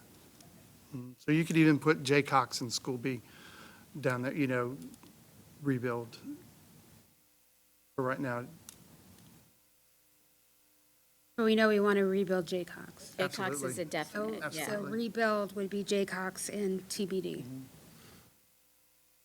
School too, yeah. yeah. So Oh, that 20, means- 28, 29, Tiffany. Yeah.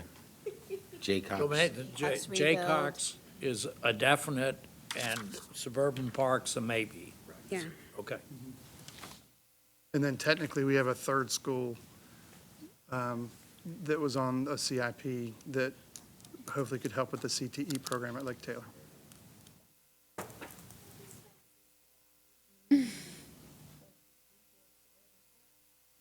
And that would be in 32. I just want to update it. Yeah. It would be a while, yeah. Okay.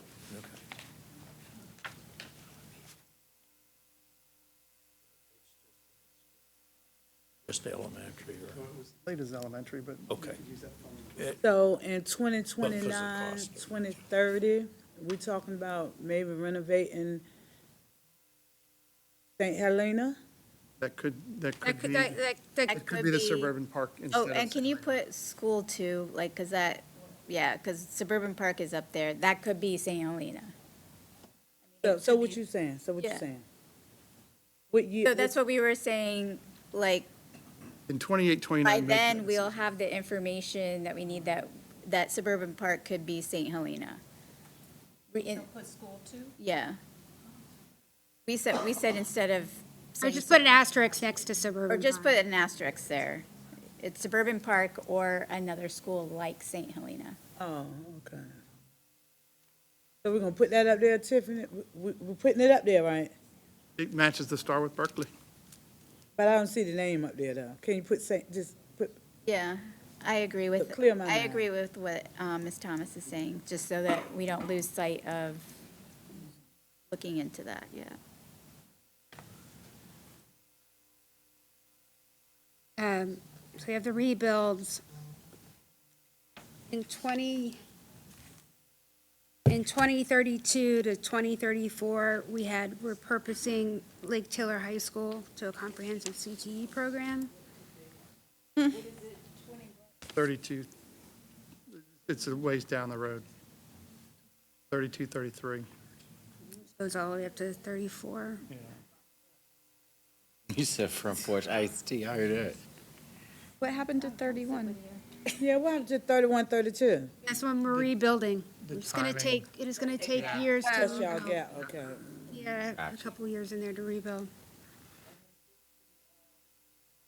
Comprehensive I'll write CTE. that on there, that it's a gap, so if someone takes a picture. Right, exactly, Jason. Yeah. Y'all missing a year. Just put Just rebuilds. put, yeah, just put the years and put it, it's a I- gap, rebuild, so people understand. Gap year. So it's just more clear. We're just gonna have to Not more. redesign this anyway, so 31, 32, Tiffany.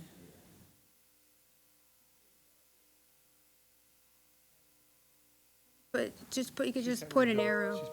Oh, it's 30, 31, Tiffany, I think. Yeah, I messed you up. It's 30, 31. 30, 31, you Yeah, got 31, 31, 32. Tiffany. Yeah. 30 to 32, actually. Oh, the 2 years? Yeah, it's It'll gonna take take, 2 years it's to gonna build it. take 2 years. So just change your 1 to a 2. Take off the Yeah, one. Change your 1 to a 2 is all, but you have to use your fist. Yeah. There we go. 30, Tiffany. Or Miss Buffalo. One person give her direction, not the entire board. I think that's not helpful. 2030 to 2032 is when we will have those rebuilds, so if you just want to point an arrow.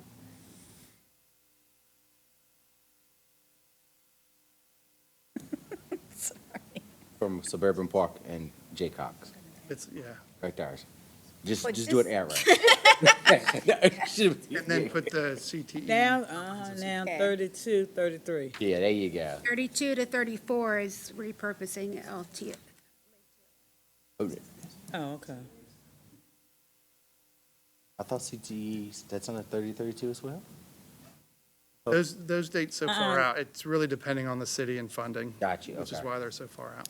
Okay. And we should, since there's been some disagreement about closing Madison at Easton, I would recommend that we don't put it on this list at this point. Correct. But could we put NTC, closing Close it NTC, so that in that's our ninth, that would be 2034. our ninth building. Close NTC in 2034. Yeah, once we have that beautiful comprehensive CTE center built. Agreement about. All right, so we have to go back and talk about, again, moving into Rosemont. Tiffany, I don't want to bother you, but we missing a date. What's 2034? Shouldn't 2034 be somewhere up there? That's CTE Comprehensive High School and close NTCs, So- 2032 to 2034. Yeah. Just put it as being far Put it out. earlier than out. Is that what you're thinking? Yeah. So I'd like to propose moving the Ghent School into AOIS in 2027, 2028. That would give enough time to look at the programming concerns and issues, making sure that all the students' needs are going to be met. But it allows us to close another school. But we already have 3 schools in Yeah, 27, 28.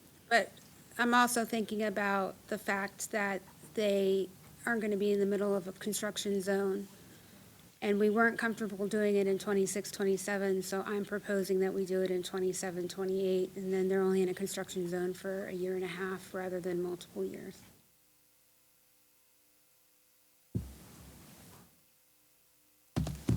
Like I said earlier, I would be in support of that so long as, and I heard the commitment that a SBMT is put in place to really come up with the solution, that we involve the Ghent and AOIS, Young Scholars, to work together. Just real quick, even during the break, one of our committee members came up and said, they don't have an elementary library. So the case in point, when we did Compass Academy, we built an elementary library. So we'd build an elementary things like that would be in place. So that programmatically, it's in place for the students and we're ready to go.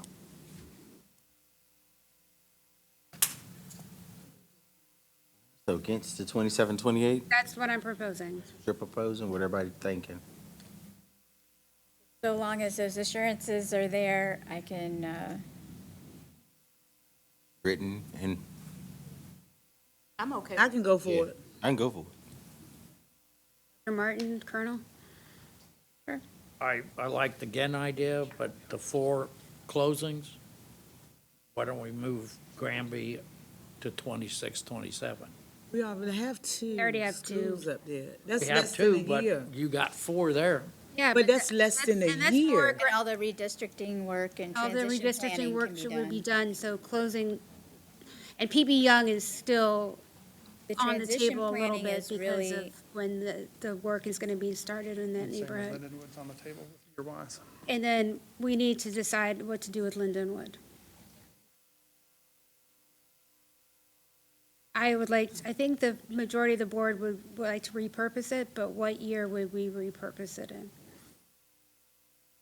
I think that would be contingent on what you were saying earlier about it being contingent You'd have on. to do it in get what- 27. We have to do it in 27, 28. Wait a minute, Tiffany. We'd have to do it with Kent. It has to be done at the same time as Ghent. Yeah, so just up there, repurpose 27, 28 is what I would, next to repurpose. I still don't see data coming for doing this, for repurposing Well, the Lindenwood. only way we can move the students into Ghent and close Ghent, move students to AOIS, is that if we move out that administrative staff, and I think it was 30 administrative staff, It's approximately it's 30. There's approximately a good somewhere amount. between 20 and 45, let's just say, right? And so we have to move them somewhere, and repurposing Lindenwood to move them is, I think, the best idea. For 45 people? Well, we're gonna use that building, we're gonna use that building for professional development and other things. And we also kept an elementary school in our portfolio in case we needed another elementary school. The data's not there. I haven't seen the data that supports keeping Lindenwood. All right. So I mean, how does the rest of the board feel? Dr. Paul, Yes, ma'am. do you have anyone working on how much we spend the request that?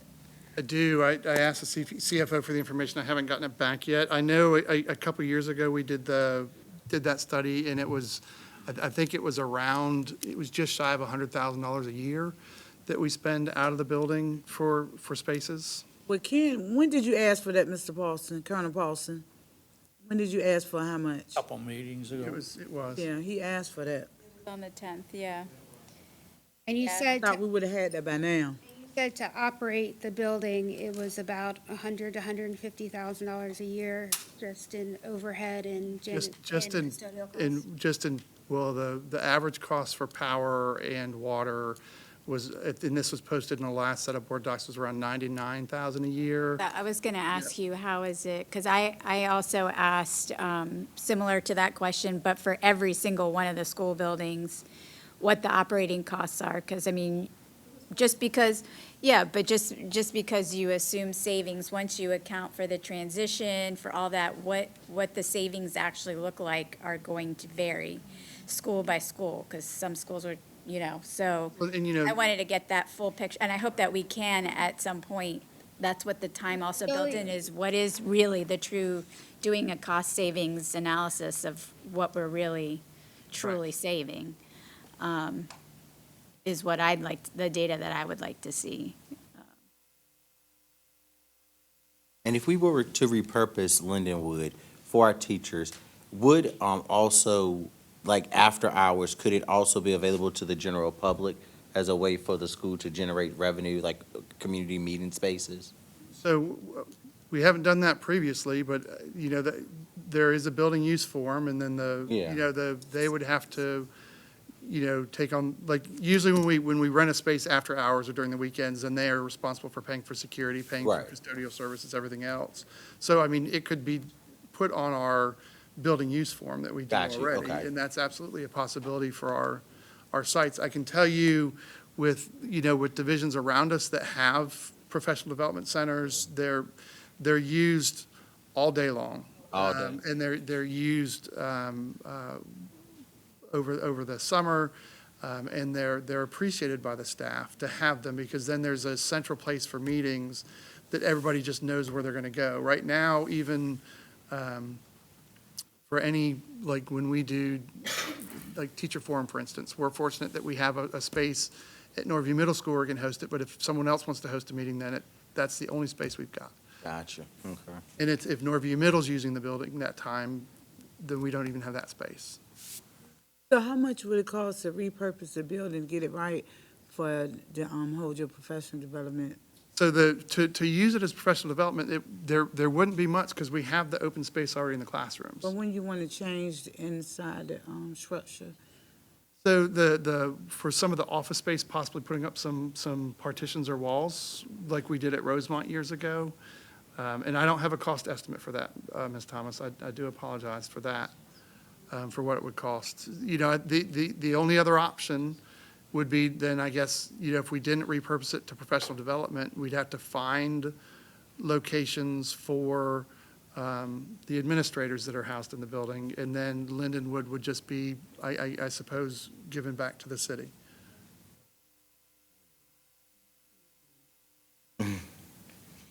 That's a negative, Ghost Rider. Or, Well, and I'm in favor of repurposing Lindenwood in the 2027, 2028. and Lindenwood also is an ideal place for us to take our AP environmental students. It's an ideal place to take even students from the STEM Academy, to learn about environmental. This is a piece of property that can be educationally sound as well. Is it currently being used? It's being used. I as know it's a right now, school, but not- for the environmental aspect. At the school they are. There at Yeah. Lindenwood. Okay. At the school there, they have some gardens, they put up some, I think there's some They've arts done land they've a built as great, well. Okay. yeah. So do we know if we don't do anything, the city wants it back? We know that for a fact. If we don't repurpose the building, then I think we're required to give it back to the city. Or we just hold it and we can board it up. But we want. Board what up? I mean, that's what I'm saying, that if we're not gonna use it. Which one we then we're talking gonna- about? Lindenwood. I was asking about no. Lindenwood. No, it could be Oh. used We're for not something. It could using be it. used. It can be used as a professional development center. You had me come about the slumber. Lindenwood is If we staying in our didn't use it portfolio. for that, that's what I'm saying. We would use it for something else, for NPS purpose. Well, it seems like the professional We can have our development school center, board which would be meetings used almost every single day of the school year. would be- So, Ms. Messina, I mean, that comment is, somewhat correct, though. So when we do I know, our. we do need to find I mean, another when space. we do school board, like this school board meeting, I mean, we're tight in this room, having more space, when we do a true budget hearing, having more space and having a place where we can have cameras and speakers and stuff set up, that it's something we can go into easily and do it. Need more parking though at Lindenwood. Yeah. And we do, we've discussed that about at least a crush and run lot, something, in the back where the annex was We'll have torn the down a playground. few years back. Yeah, I wasn't kidding, by the No, I way. know.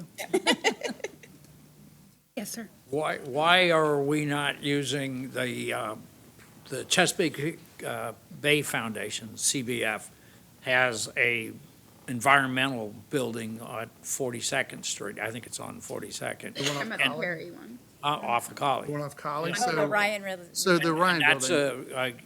a environmental, they have The all the Elizabeth River marshland project. and, I'm sorry, what? It's the Elizabeth River project. Okay, ERP, whichever, okay, CBF, ERP. It's still there, it's there, that facility's there. Why don't we use that? I mean, we're talking about environmental things. They have more, they do that as part of their education system. And why can't we use that instead of having to maintain something else for this another purpose? If we keep the building, it's a good idea. but I'm still opposed because I don't see a return on the investment yet. One of the reasons that it wouldn't be naturally accessible to the students, you have to have a reservation to go there, to have a tour, or, I know they're doing some Be able things to on get the there as water, well. but Schedule it, it's yeah. just, yeah, there's a lot of barriers for the There's a lot of students to be able scheduling. to be there. And this is something that the students were involved in creating with the Chesapeake Bay Foundation and with other gardening organizations. So it's more accessible for them, and also if we own that property, or That own it, property. keep it, then we can add to it as well. And you have to upkeep it.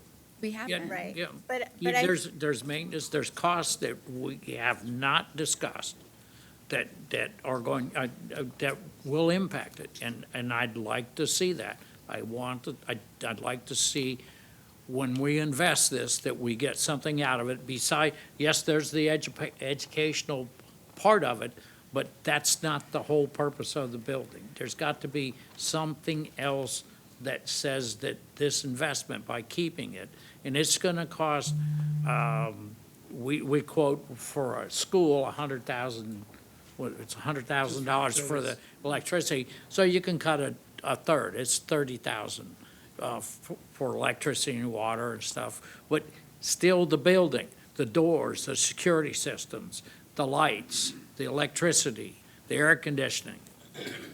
Those are long-term. I don't know when it was done. Right now, At- we're spending approximately $100,000 a year to rent space. So it's almost a wash when you look How at do yearly we costs. know? And I believe you asked about evidence on that too, about the PD's been spent. How do we know? We haven't seen. But this was a couple years ago, it was 100. No, I'm saying now. Yeah, Now. I'll have the information for you tomorrow on that, because I asked for it a couple weeks ago. My apologies if you're not having it. I asked for it the day after it was asked for here. How about Wednesday at the meeting, since we have another meeting? That's true, yeah. You don't need to really get it that quick, but it should be accessible so we can see what these other aspects of it. Okay, thank you. I'll be So this seems to be the only point of potential I'm losing my words, of contention. But I'd like to know from the rest of the board if they think we should repurpose Lindenwood, or we should table that until we get some numbers.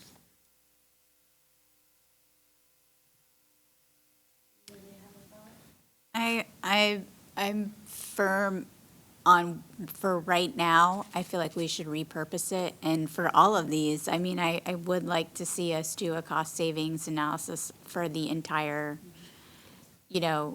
school closure consolidation. Because right now, we have projected numbers, but I want to see real data around these school closures.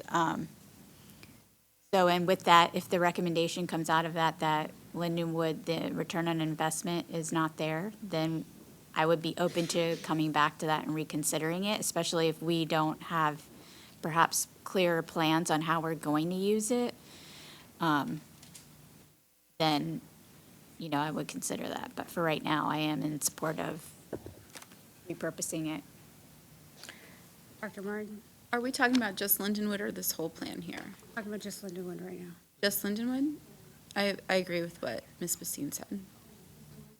I agree with repurposing for the meeting space. Like I said, a division our size, if you look around to our neighbors, I'm sure they have spaces that they meet in big groups, principal meetings and such. So I'm in favor for keeping it on our books for repurpose, because like I said, a division our size should have a place that we can conduct meetings, and we don't have to go, I don't know, a hotel dining hall, So I'm in favor of repurposing Lindenwood for that purpose.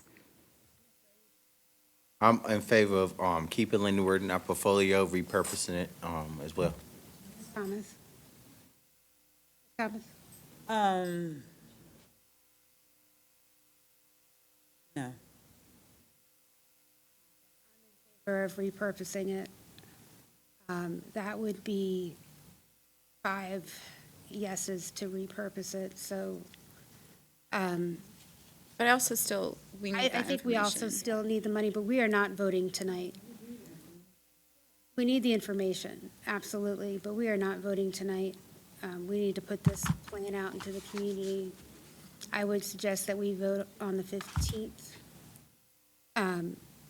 after getting some feedback.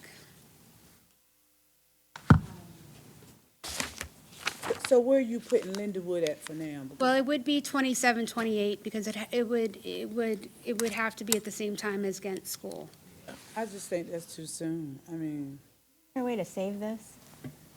Well, it's Right. conceivable, what? Can't you Where save are this? He has a flash drive. Oh, okay. I was like, oh, okay. Oh, okay. All right, because I was like, wait a minute.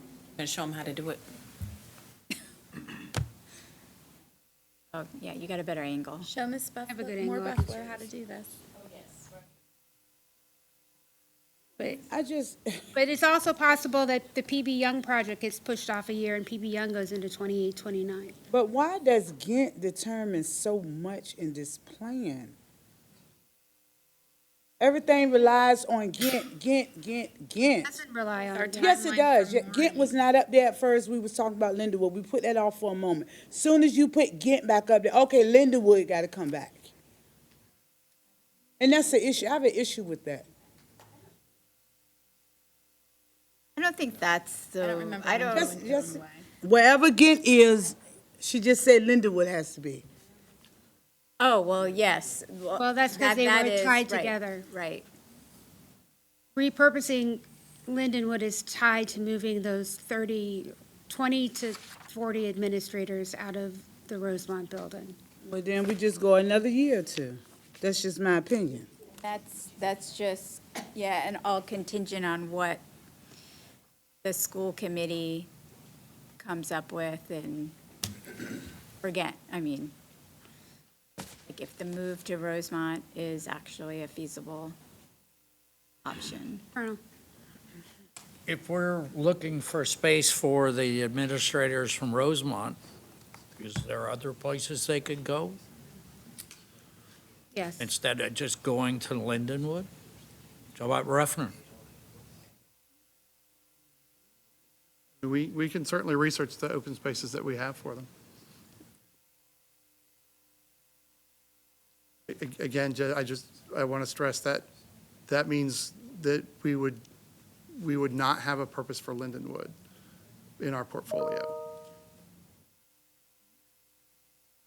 That's, again, that has to be, for me, it has to be decided by what I'm going to decide based on what we're going to get from it, what cost savings, and the purposes are nice, and I understand that, but I think it's a lot more space than, I don't know how big your meetings are, and how big the building is, but the data will tell me The what I'm building? looking for. You been to the building yet? Lindenwood? Yes. 3 times. Do you know the size of it? You been there? All right, so we have overall consensus, except on the sticky issue of Lindenwood. And it sounds like 2 people want to remove it from the portfolio, and 5 people want to keep it in the portfolio. So for now, it remains as a repurpose. I think we need to make this plan pretty and explain our thought process behind the plan, and post it for people to be able to give feedback.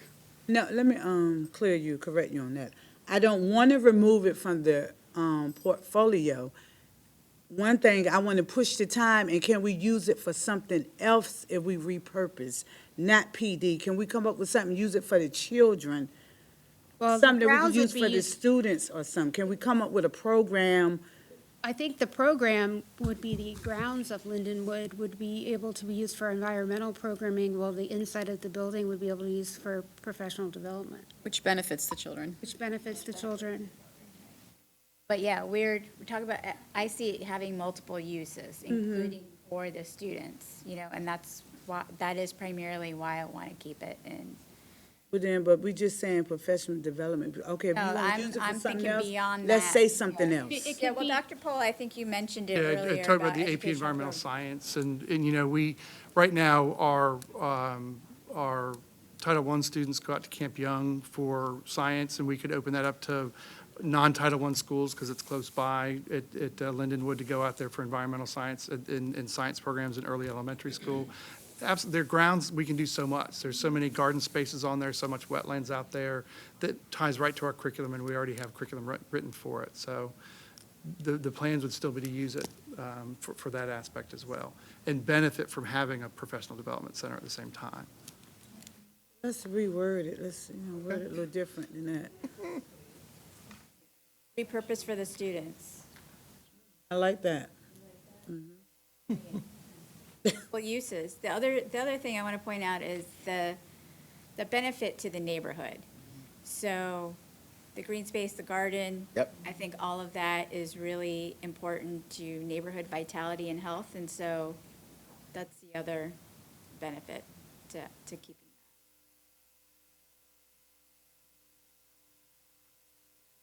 that. Okay, so we have something that we can feel confident about? Not, I do. Good to go. Except for the exceptions, yes. But we're not all going to get. I know, I understand. We have to come to as much of a consensus as we can. We, you know, you don't like keeping Lindenwood in the portfolio, but I really don't want to close Norview in 26, 27, but I've compromised with you on this. So we have to think about the spirit of compromising here. I'm gonna lighten up the room. Why don't we just take all these programs and go throw them over there and make Arthur Mall? It's a whole lot of space over there. Hello? Enough windows. Right now, the windows. So what is, can we talk about, so next steps? Next So Next you steps have are the- putting this into a format that people can actually understand. Posting that, going out, you know, if there's, I think that we should take a vote on the 15th at the business meeting. I think then we'll be able to get public comment, but public will have almost 2 weeks to let us know what their thoughts are. We're not making everybody happy, but we're trying to do what's in the best interest of our students, and that's what we have to remember at the end of the day. So this is what our plan is looking like, And we will correct? present this to the city Correct. council on the 7th. So we don't need anyone coming in, changing anything, giving suggestions and, anything else. It's looking like this. What the purpose of this meeting was, for us Right. to. put Okay, all cameras, audience. Yes. you see anything And we will different? present this to city council on the 7th, even though we won't take an official vote until the 15th. Get my head out. I just want to say thank you, everyone, for going through this process. And I think, there's some give and take, and I think we finally got some traction. So. Something we came up with. So thank you, everybody. Thank you, the board. Thank you. Okay. I took a picture and I can share with everyone. Okay, perfect. And, yeah, I'd like to And then on echo on YouTube that. Thank you. after the meeting. It's been a long meeting. I think we've accomplished something, and that's what we've come to a decision, sort of. But, because the future will always change, that's for sure. But we have a starting point, and everybody can now feel comfortable, everybody being the stakeholders, everybody who's participated, which there's lots of people who have participated. And we all don't get what we want, but we have a consensus, and we can move forward. And I think it's been a while since we've done that, so now we're doing it. And thank you all for participating. Not gonna make everybody happy. I guaranteed you that. All right, Madam Chair, with that being said, I don't think we got That being anything said, else. this meeting is adjourned.